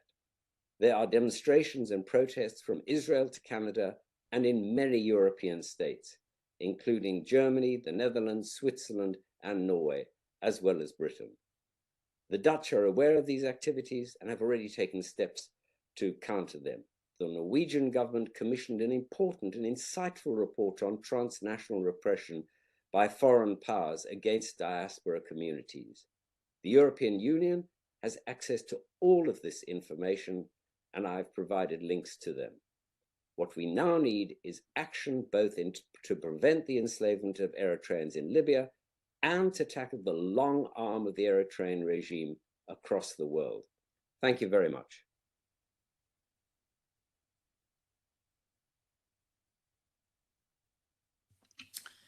Thank you very much, Martin, for that very clear statement. And yeah, I would like to reiterate again that it would be a very good thing if the UN Special Rapporteur on Eritrea would get access to Eritrea so that we would have an authoritative voice on the situation, and that would help such debates. Absolutely. I have just been told that we are allowed to stay in this room a little bit longer. So if Minister Duncan Cassel would be able to spare me that time, then I would like to open the floor. Minister, maybe you can let us know if you have that time in WhatsApp, and then I will open the floor. Thank you, Minister. Thank you. Then I will give you the floor. Voilà, je me présente, je m'appelle Jonathan, je suis I can translate, but you have to give me time. Yeah, sorry, I speak just little bit English. That English is very good, but if you want me to translate, I'm happy to. Yeah. Donc je tiens à excuser le monsieur de son intervention là tantôt. On est en Belgique, donc on a un pays très chaleureux où ce qu'on traduit quand on ne comprend pas. Et donc je ne comprenais pas très bien ce que vous racontiez là tantôt et il m'a traduit un petit peu pour que je comprenne. Okay, so ça va aller vite, ça va aller très vite. But allow me to translate, otherwise people are lost. So the name of Mr. is Jonathan. Je m'appelle Jonathan. And, and so he speaks in French because he's based here in Belgium, and he is apologizing for disturbing the neighbors, but he needed a translation to follow the debate. Donc, je vais en Érythrée, je compte y aller avec mes confrères ici encore, et ce que j'entends de beaucoup de choses que vous dites, ce n'est pas les choses que je vois chez moi là-bas, et ça m'étonne un petit peu. Donc, effectivement, comme vous l'a dit ici mon confrère, on vous invite à venir et voir et à donner des preuves sincères et réelles de tout ce qui est dit ici. Après, je ne suis pas là pour démentir tout ce que vous dites, mais voilà, c'est un peu impressionnant pour moi. Okay, let me translate, okay? Yeah. So he's Eritrean but lives here in Belgium, and he does regularly go to Eritrea, and he says that what he hears here is not generally what he then sees, but on the other hand, he also doesn't deny everything that is being said here. Et donc, I have a family, j'ai de la famille en Érythrée, j'ai de la famille érythréenne en Hollande, en Belgique, en Angleterre, un peu partout. Et on parle entre nous, les jeunes et tout ça. Et donc, au niveau du service militaire, nous, on regrette fortement qu'en Belgique, on nous l'ait enlevé. Parce que c'était très important au niveau déjà culturel et aussi au niveau de l'éducation. C'est très important. Ça resserre, pour nous à l'époque, ça resserrait un pays. Les Belges étaient beaucoup plus unis à l'époque quand il y avait le service militaire. Bon, maintenant, je ne dis pas que c'est géré comme ça là-bas, mais voilà, il y a des très bons côtés à tout ça. Et nous, les jeunes... Yeah, sorry. I got the yeast. So here in Belgium, there used to be national service, and that is no longer the case. And in a way, we regret it here. But then Jonathan is also saying that the military service is not exactly the same here as it is in Eritrea. Now you have to finish the point, otherwise it's too long. Juste, voilà, je ne sais pas si vous pouvez aller en Érythrée, tous ici, si vous pouvez y aller, mais je vous invite à y aller et à voir que...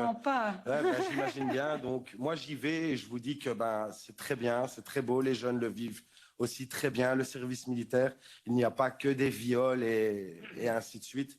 Je paie à tous ceux qui souffrent là-bas. Je leur souhaite de s'en sortir, de sortir de la misère s'ils y sont vraiment. Mais voilà, c'est un peu... Je vous invite vraiment à y aller et à aller voir si vous pouvez y aller. Si vous pouvez. Thank you. Let me try to do justice.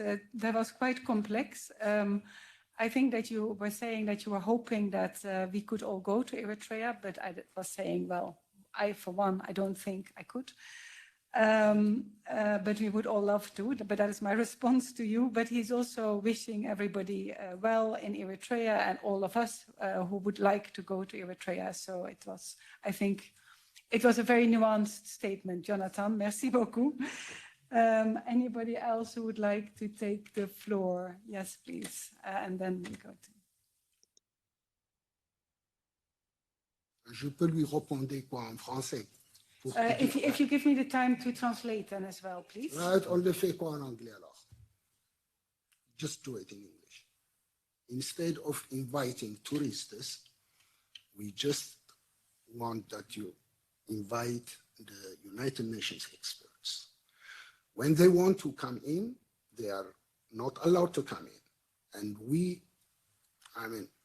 it's not necessary to tell us how it's our country. We know that. Just let the experts come in, not tourists. A tourist cannot see the problem. Thank you.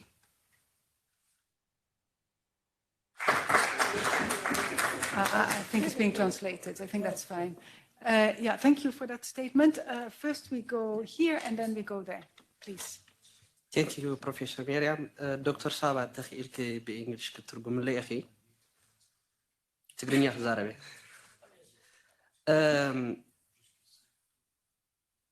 مالت حجي نحنا كاب إيرترا متينا بزلنا. نا إمباسي إيرترا بزلو قبل الله تيستزر وخا أقول حسد مخانئو كزارب سنيهم. حقوي ينتظر إيرك حجة أبزي آتيه. زحلف كوس مدرات زقوركم سبعت. انت زنقرك حجي كم زي تأمن النبي يفلتين مانياتو مستمن تزاريبكا كنخسكا ويك هاد منبر مساخ خرا داس زي كلتمن تمن Sorry, who's translating? Salam. Right. I didn't catch your name. Manimoshinka? Kabram. Kabram.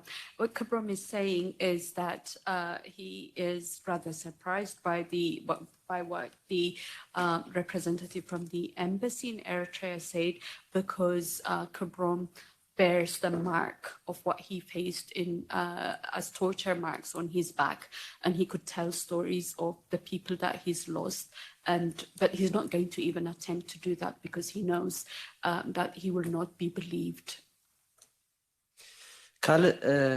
نزيوم عبي سبعي أب إيرترا بتحين أب بريزيدنت إسحاق ونيرم أو سخاد أدخي بتومنا أشتسوي بنا عدنا خينونن هاجرنا خم نفكرة هاجرنا خم نفلتها من مترطري لن نعنا سوقي قلنا عكم أركض تقبل حقي قبلوكم كأخيري سلزي نسخة أخاب عدنا خطوة زلك خط أرمين سرعة توتها كتقدر فرنا زلك عدنا خولدي.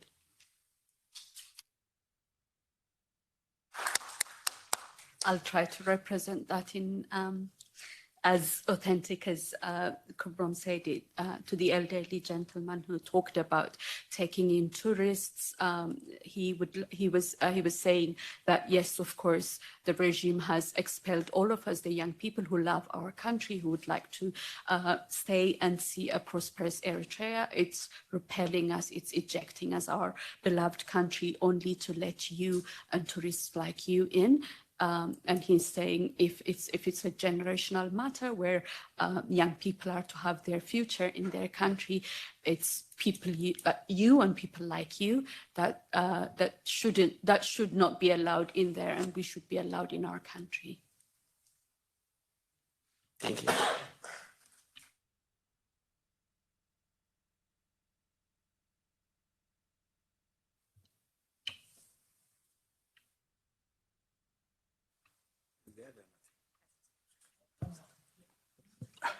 Smatter?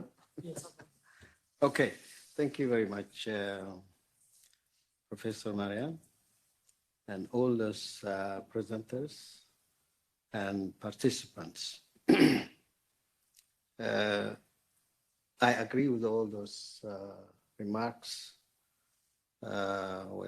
points mentioned by all the participants here, except what the representative of the embassy and our gentleman there said. Eritrea doesn't have law at all. What we call the basic thing, the human right, the constitution doesn't have Eritrea. So a country without law, and all the traditional laws, or what we call customary laws, are completely banned. And the country is led by the declaration of one man. That's all. Politics in Eritrea is not allowed to any Eritrean except Isaias and his representatives. If anyone utters a word related to politics, then the chance of that person is to go to the jail. Economically, the country is deliberately, economically becoming very weak. He himself, the guy you mentioned, the guy you said he is well known in Africa. Where are all those goals and all those resources in Eritrea? Eritrea doesn't have anything. He tells to his people. What does this mean? Eritrea cannot exist as a state. Socially, he is deliberately against the family. He's destroying the family. And he is especially against youngsters, because youngsters come with new ideas, with new expectations, and they have the energy to fight. But he doesn't allow them to do that because he wants to remain in power. He's always comes as a victim. Always comes as a victim. This is because they did this. It is because they did this. Eritrea fought against Yemen, then Sudan, then Ethiopia, then Djibouti, and then Tigray, in the name of Tigray, and then again now. So the main source of all the problems is this group in Eritrea.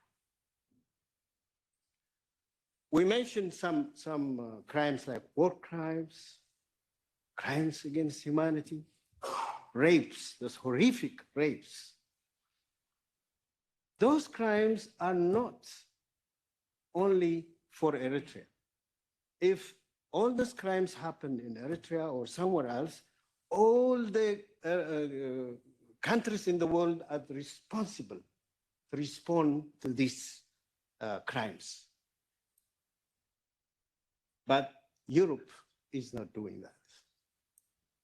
Europe should respond to the crimes committed in Eritrea as well as outside of Eritrea.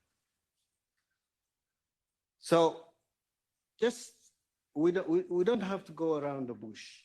The main source of the problem is that group in Eritrea. That's all. Thank you very much.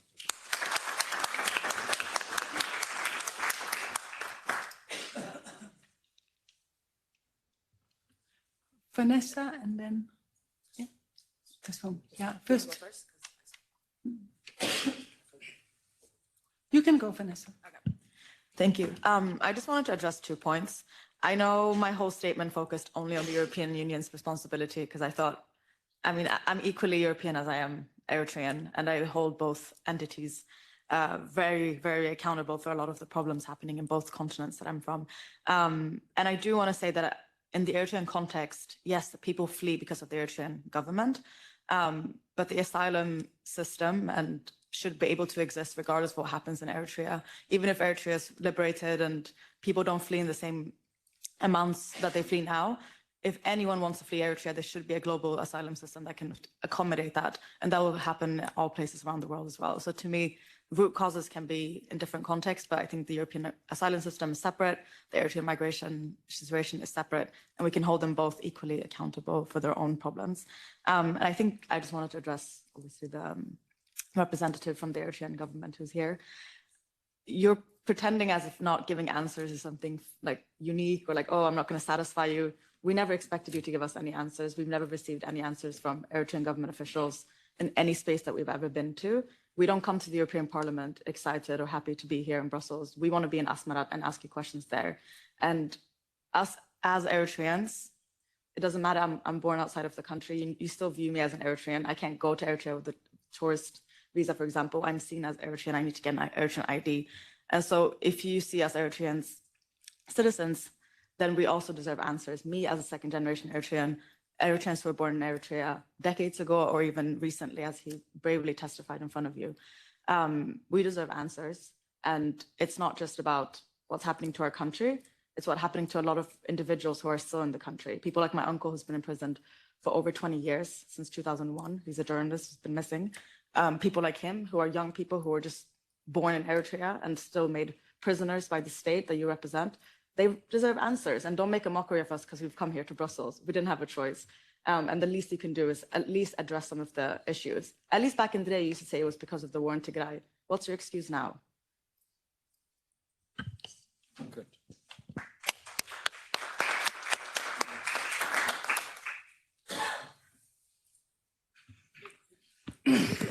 Okay, thank you for having me. My name is Tasfut Mariam. I'm going to summarize my opinion shortly. The dictator Isaias Afwerki uses different systems to stay in power. The main ones are war with neighboring countries, which means to destabilize their neighboring countries, poverty, and isolating people from outside the world. And also, he uses a system of killing intellectuals, famous people, and rich, and anyone who opposed him. One of the methods that he uses to destabilize Eritrea, East Africa, in the last 2 years, is he invaded the Tigray region of Ethiopia to disintegrate Ethiopia. He also uses to isolate the people of Eritrea from communicating with the neighboring and abroad, isolate from technology, isolate from internet, isolate from information, and so on. The people of Eritrea is very poor. This poverty is done on purpose. Our families are a hostage of poverty, which means we have to send money to them, and the money that we send is approximately, that is 85% of it keeps by the governments, and the rest 15% is given to our family. The exchange of money is not real, which means it is decided by the governments. And the money that we send to our family is the main source of income of the governments. And the other source of the income of the regime is from the people who live abroad. He orders the people living in abroad to organize festivals for collecting money. And this festivals is also used to distribute its political agenda. Thank you very much. Thank you. Kubram? Yes, we go there, and then we go to Sarah. Thank you for giving me the opportunity. My name is Simon. I'm the member of the Eritrean Refugee Association in Belgium. I feel really emotional when the representative from the embassy was saying something. To tell you frankly, I was in Eritrea till 2008, and I born in Eritrea. I study in Eritrea. I live and I work in Eritrea till I was 24 years old, it means. But when Eritrea is represented by such kind of people, I mean by tourists and people who are born abroad, it's really very sad. And we have seen that the European Union is neglecting such kind of problems, it means. So now, from now onwards, we will work hard even to shut down the embassy here in Brussels, because they are not representing us. This gentle guy, maybe, I don't know, he has been represented here for his family maybe, but all Eritreans are not represented from the embassy. Why the European Union is still putting this embassy in Brussels? So we urge the European Union to consider such kind of problems, because I work in the immigration sector here in Brussels, and Eritreans are scattered all over the city without shelter even. So when someone came here and say that I am the representative from the embassy, it's really very shame. We will work on that, and European Union has to consider this one. Not only that one, there are also the spies of the government who work in the migration sector, in the integration and in burgering. So we will work also on that one. From now onwards, we will stand for our rights. Thank you so much.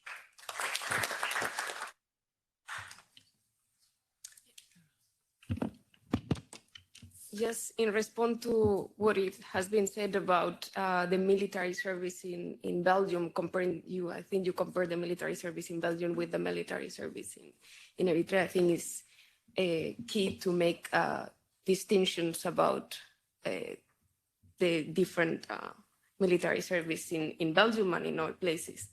First of all, in Belgium or in Switzerland, for instance, they have a military service, but this is limited in time. I don't exactly know how much it lasts, but it should be around 1 year to 18 months. In Eritrea, military national service is unlimited. It's, for life.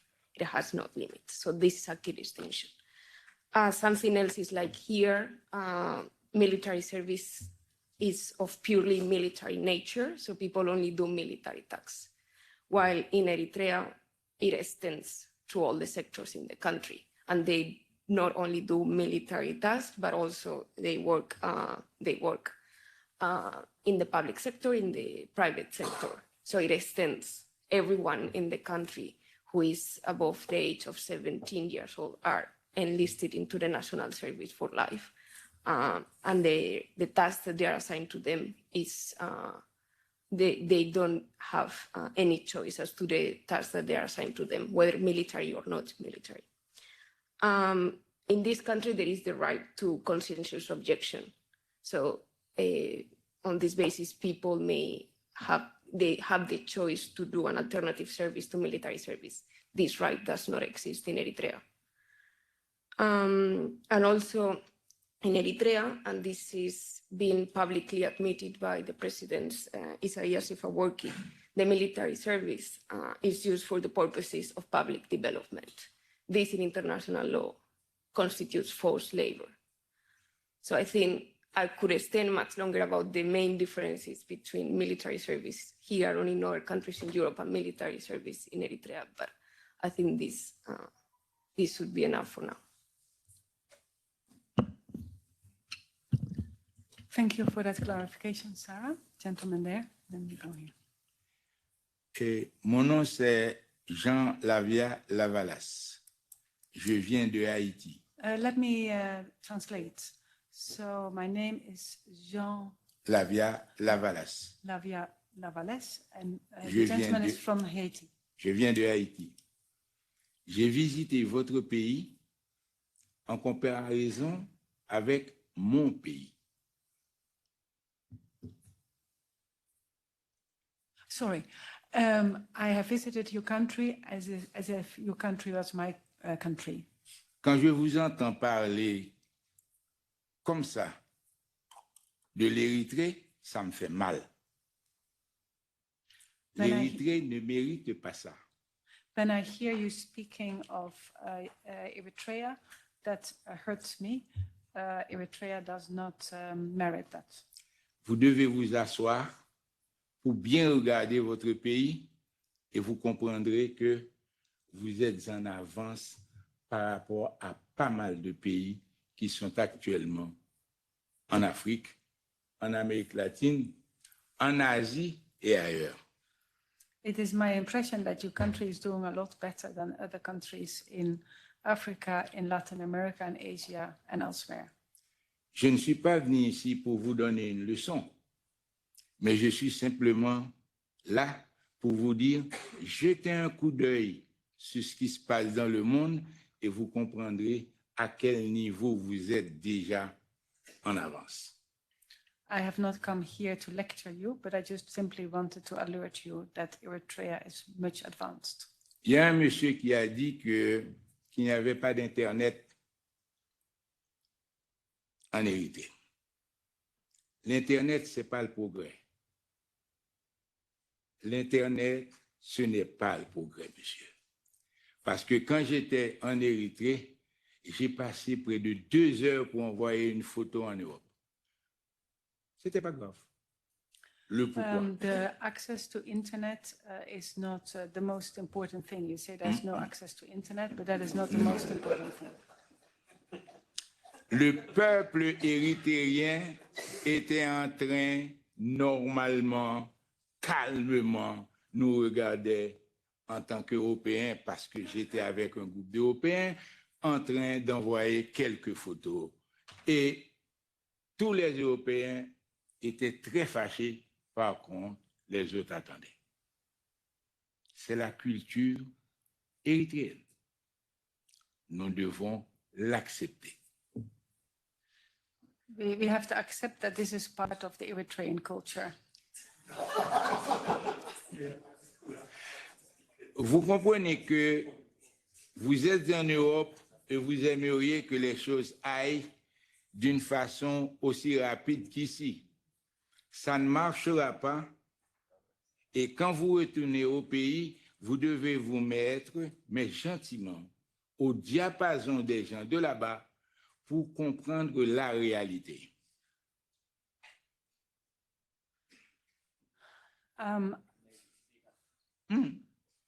It is important that you understand the reality in a proper way. Parler comme ça de l'Érythrée, dire par exemple que la situation va très très mal, ce n'est pas connaître le monde. Parce que vous devez prendre votre pays, vous devez vraiment regarder ce qui se passe en Amérique latine, par exemple chez moi, en Haïti. Vous devez regarder à la télévision pour voir quand nous partons d'Haïti vers le Mexique pour prendre l'exil, et vous verrez que ce qui se passe ici, ce n'est presque rien. Vous faites de la publicité contre l'Érythrée, mais allez sur place pour voir et étudier votre pays, et vous comprendrez que vous êtes en avance de pas mal de pays. Pour terminer, actuellement, en Amérique latine, nous étudions, quand j'ai dit nous, c'est-à-dire tous les pays progressistes que vous voyez, que ce soit le Brésil, que ce soit l'Argentine, que ce soit le Nicaragua et autres, nous étudions votre pays pour savoir comment vous êtes arrivés à mettre tout le monde ensemble, madame, parce que j'ai vu comment... Ah oui, non, je vous adresse parce que vous avez secoué la tête. Je vous ai dit, vous avez arrivé à mettre tout le monde ensemble, à discuter, à voir les problèmes du pays. Et voilà qu'aujourd'hui, vous êtes un exemple pour pas mal de pays africains, latino-américains et même de l'Asie. Je vous en remercie. Yeah, thank you very much. So the gentleman says that he's comparing it to the situation in Haiti, which is a very serious situation, as we all know.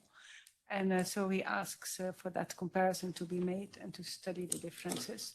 But he sees that from a perspective of Haiti, the situation in Eritrea is something that they look up to. Is that a fair translation, Vanessa? No? Okay, all right. Thank you very much for that contribution. I have also something more on the situation of the National Service, which was sent here. So that is in response to the comparison with, for instance, Belgium. So National Service in Eritrea forces children to complete their grade 12 at a military training camp. The majority are legally children when they are forced to leave their families for the Sawa military training camp. In Sawa, a city full of kids in the middle of nowhere, there is no hospital or any system in place to prevent abuse. A gentleman mentions that there is no rule of law in Eritrea. This also applies to Sawa and the National Service. Hence, each commander is a law unto himself and runs many private prisons.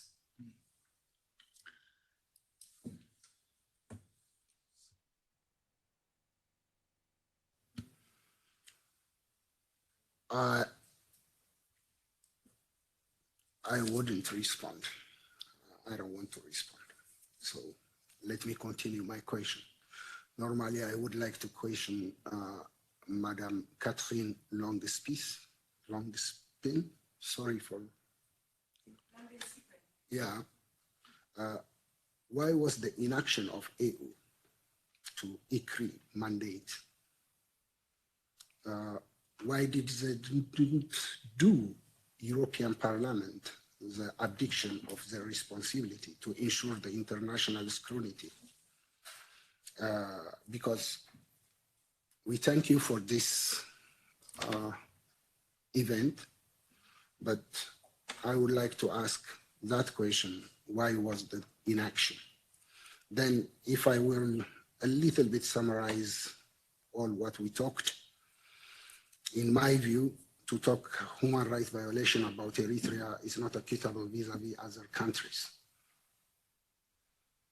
which have plus minus administration and, yeah, even if it's not fulfilled, but critical law and order. The Eritrea regime, it's not even a region, it's a mafiocracy, mafia state. We must call it a spade as a spade. To continue, by late 30 years, what we gave them, our country, we are all out, and now they have an empty country, which they can invite an all tourist and tell us then about our country. And then to tell us about Haiti, my mother say always, don't compare yourself with the ugly one. So we will never compare us like that. The world has left us, nothing.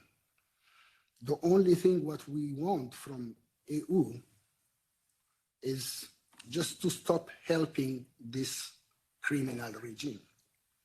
The rest, we will do it ourselves with our friends. We just said regime change. Now there is no go back. Thank you very much. Julia, I'm shortly going over to you. I want to apologize to Edmund Yakani. He's been trying to get into the program for all of this time. He was going to speak from South Sudan, and the link has just not been working, unfortunately, but he would have spoken also about the impact of Eritrea as it is felt in South Sudan, very worried about the destabilization caused there as well in follow-up of the problems in Ethiopian Sudan. I have one more comment here, and then I will move to the closing by Minister Duncan Cassel. This is still in response to the comparison of national service here and in Eritrea. And the comments I received are as follows. Children that are in Sawa as part of national service that is obligatory suffer from conversion disorder due to post-traumatic stress syndrome. The majority of these children at Sawa do not do well at their schooling. In fact, though more kids are at school, the education level has dropped because there are no professional teachers, only national service teachers who are assigned. If you would do a Google search in Sawa, you can see a growing cemetery. Why is the cemetery growing? Our young are subject to the same torture there as we criticize as happening in Libya. So with that, I want to, Hadish, 1 minute. 1 minute. Oh. Yes, thank you. Actually, I want to have two minutes, but okay. 1.5. Okay, thank you. My name is Hadish Mamratu. I am from Netherlands. I worked as a translator and also as a civic organization for Mahabar Salam for Ethiopia and Eritrea. And at the same time, as human rights defenders, a member of human rights defenders. What I see here is really sometimes when people are talking, they really don't know what is going on in Eritrea. When I teach the people, they are coming, the new refugees, they are coming to Europe, it's really devastating to hear them, how they live there, how they come there from Netherlands from Eritrea to Europe. And then you see that sometimes I am lucky that I didn't have that one. And they also feel very unhappy with the European Union, because when they get asylum, they have to be protected. When they are intimidated here in Europe, they don't feel happy. They don't feel even happy. They are going to get an action against the one who oppresses them. Still, in Europe, it is existing a lot of problems, a lot of conflicts. Why? Because they cannot be secure here. So please, the European Union, we want to ask them, please protect the real asylum seeker. When they, for example, we need police also to examine is there is a difference between asylum seeker and they are coming just, they ask for asylum seeker, but in reality, they are the supporter of the regime. How come? It is really unfortunate to hear that. So when someone coming from Eritrea to make a dance or to make a festival here, and they don't feel secure. They need a protection from the European Union. So please, let's see all the refugees be respected, and also those who are not asylum, who are the support of the regime, please let's investigate again and look at their own status, what happens then, how they come in here, and what happens after. Please let's investigate and look to the future to have secure in Europe. Thank you.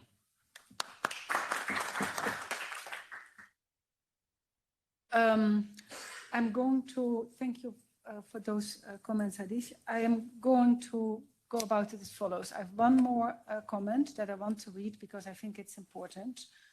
Then I'm going to Edmund, who has now been able to join us, and then I'm going to the closure, and I've just heard that we are allowed that time.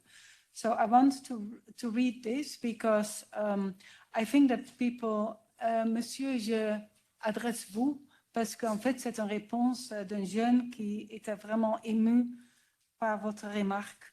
It's an emotional response to what she thought you were saying. We are not here to smear campaign against our country. We are just telling the truth. If any one of you has only visited Eritrea and has the audacity to try and glorify or beautify a national service that is forceful, to say the least, full of brutality, murders that never get a chance of prosecution, rapes, and youth doing all it takes to escape it, then you are not just senseless and cruel, but you don't love Eritrea as you say you do. I have not only been through the forced national service when I was only 16, and the memories I have of the national service are of gruesome, agonizing beatings, punishments, lack of medical facilities and medicine causing the death of many trainees, mental illness, severe weather, drought, you name it. So please stop piercing our wounds as they are still fresh. I want to say a lot, and yet these people are trying to fabricate, she says, stories to muffle our true stories. It kills me to think that we come from the same Eritrea, and yet for our stories to be this far apart.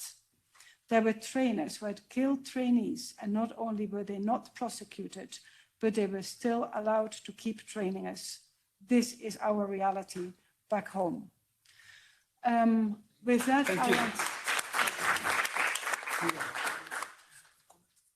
I want to now go, this was a comment from Samar. I want to now go to Edmund Yakani. I want to also say that I am glad that we had this debate. It is important that we exchange. And so for that, I really would like to make sure that everybody feels that we are thankful for the contributions. With that, I now go to Edmund Yakani in Juba in South Sudan, and then we will really go to the closure. Edmund, you have to unmute and then you will come on screen. Edmund, if you unmute, you will come on screen. Edmund Yakani. Edmund Yakani is the director of SIPO, the community organization in Juba. Edmund, if you hear me? You're not hearing me? I'm really sorry. I think we have really tried.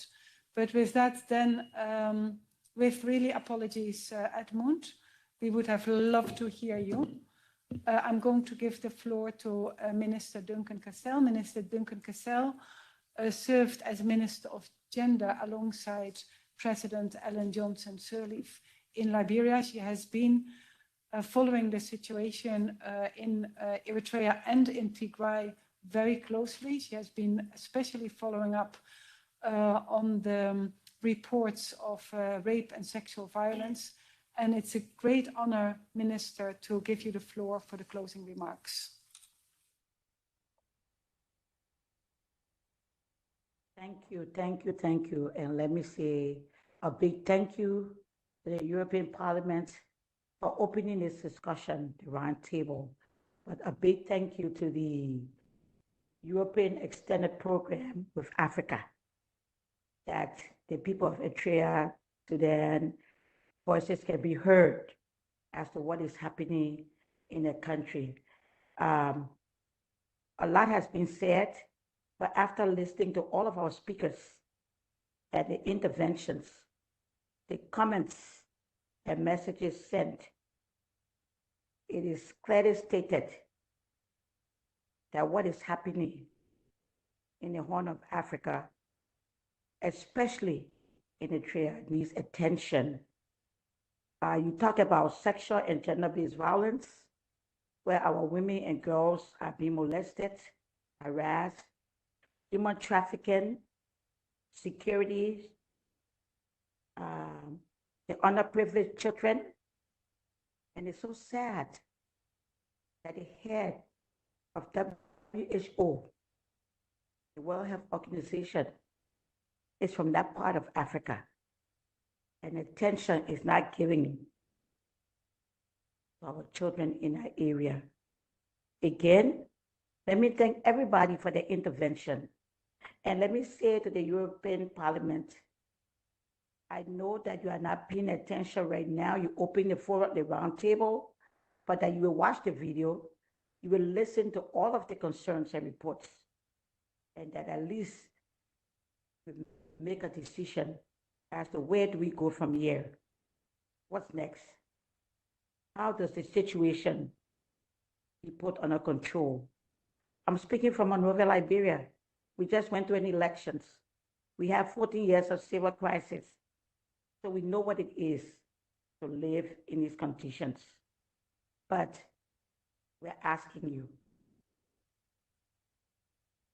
as our brothers and sisters, our mothers, our children, you hear the refugees that are living in Europe are still suffering. Then imagine what is happening to the one that is in Eritrea, that in Sudan. I mean, people are in Europe and still afraid and not being protected. And what's about the ones that are not there? Something needs to be done. You are a member of the United Nations Security Council, EU. You are a signatory to the SDGs. You are a vibrant force when it comes to the word peace building, peacemaking, and security. This is the time now that you play your role in restoring peace and life back to the people of Eritrea, South Sudan, and other parts of the world. EU, you cannot stand alone. On behalf of the European Extended Program with Africa, I want to say to Professor and all of our speakers, thank you for bringing this to the fore. And it shouldn't stop here. Let's share this document with everybody who needs to hear it, feel it, and see it. I'm hurt. My heart is bleeding because I know what we went through as Liberians. And I know what my brothers and sisters are going through. Again, thanks to all of our participants. Thanks for those who couldn't make it. But you can send in your comments. You can send in your suggestions. You can send in your concerns.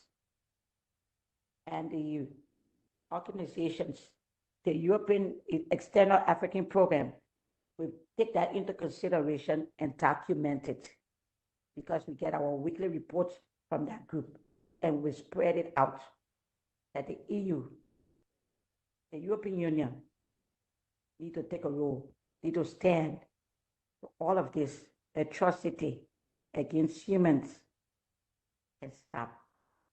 Thank you for the time, and I'm glad that I was part of this, and I'm looking forward to what comes after. That this is not the end, Professor. All of the suggestions concerns me. Where do we go from here?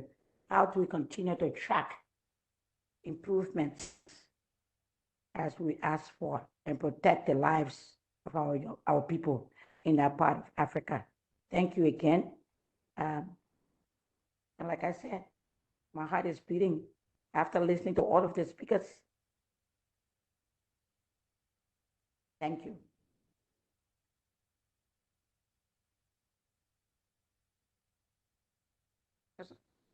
It's back to you, Professor. Thank you, Minister, for those wise words and emotional words as well. And I want to resonate that. I want to thank again the team of MEP Langenziepen. It was really an honor for us to be here with the MEP and to be able to speak freely in the European Parliament, making use of democratic rights. I'm glad that we were able to have this exchange. I want to thank all the panelists. First of all, Dr. Babiker, Tadesse Tekle-Berhan, Beyene Gereskber, Vanessa Tsahai, Kokop Gebru, Edmund Yakani, who we didn't hear, but who was there, thank you, Dr. Salam Kidane, Kai Smits, Dr. Sarah Arapiles, Martin Plaut, and Minister Duncan Cassel. Thank you all very much. And everybody who came here and traveled and contributed, thank you very, very much. And for all of those who are all this time with us online, thank you for listening. Thank you also for your responses that were sent. And on the IPA website, all of the presentations have been uploaded, so you will be able to find them there. I think that the team will be distributing the link to the email messages. And as Minister says, for any further information, documentation, comments, questions, please refer to the IPA team, or of course to the team of MEP Langenziepen. So with that, I thank you, I wish you well, and I wish you a good journey home, and thank you again. Bye for now.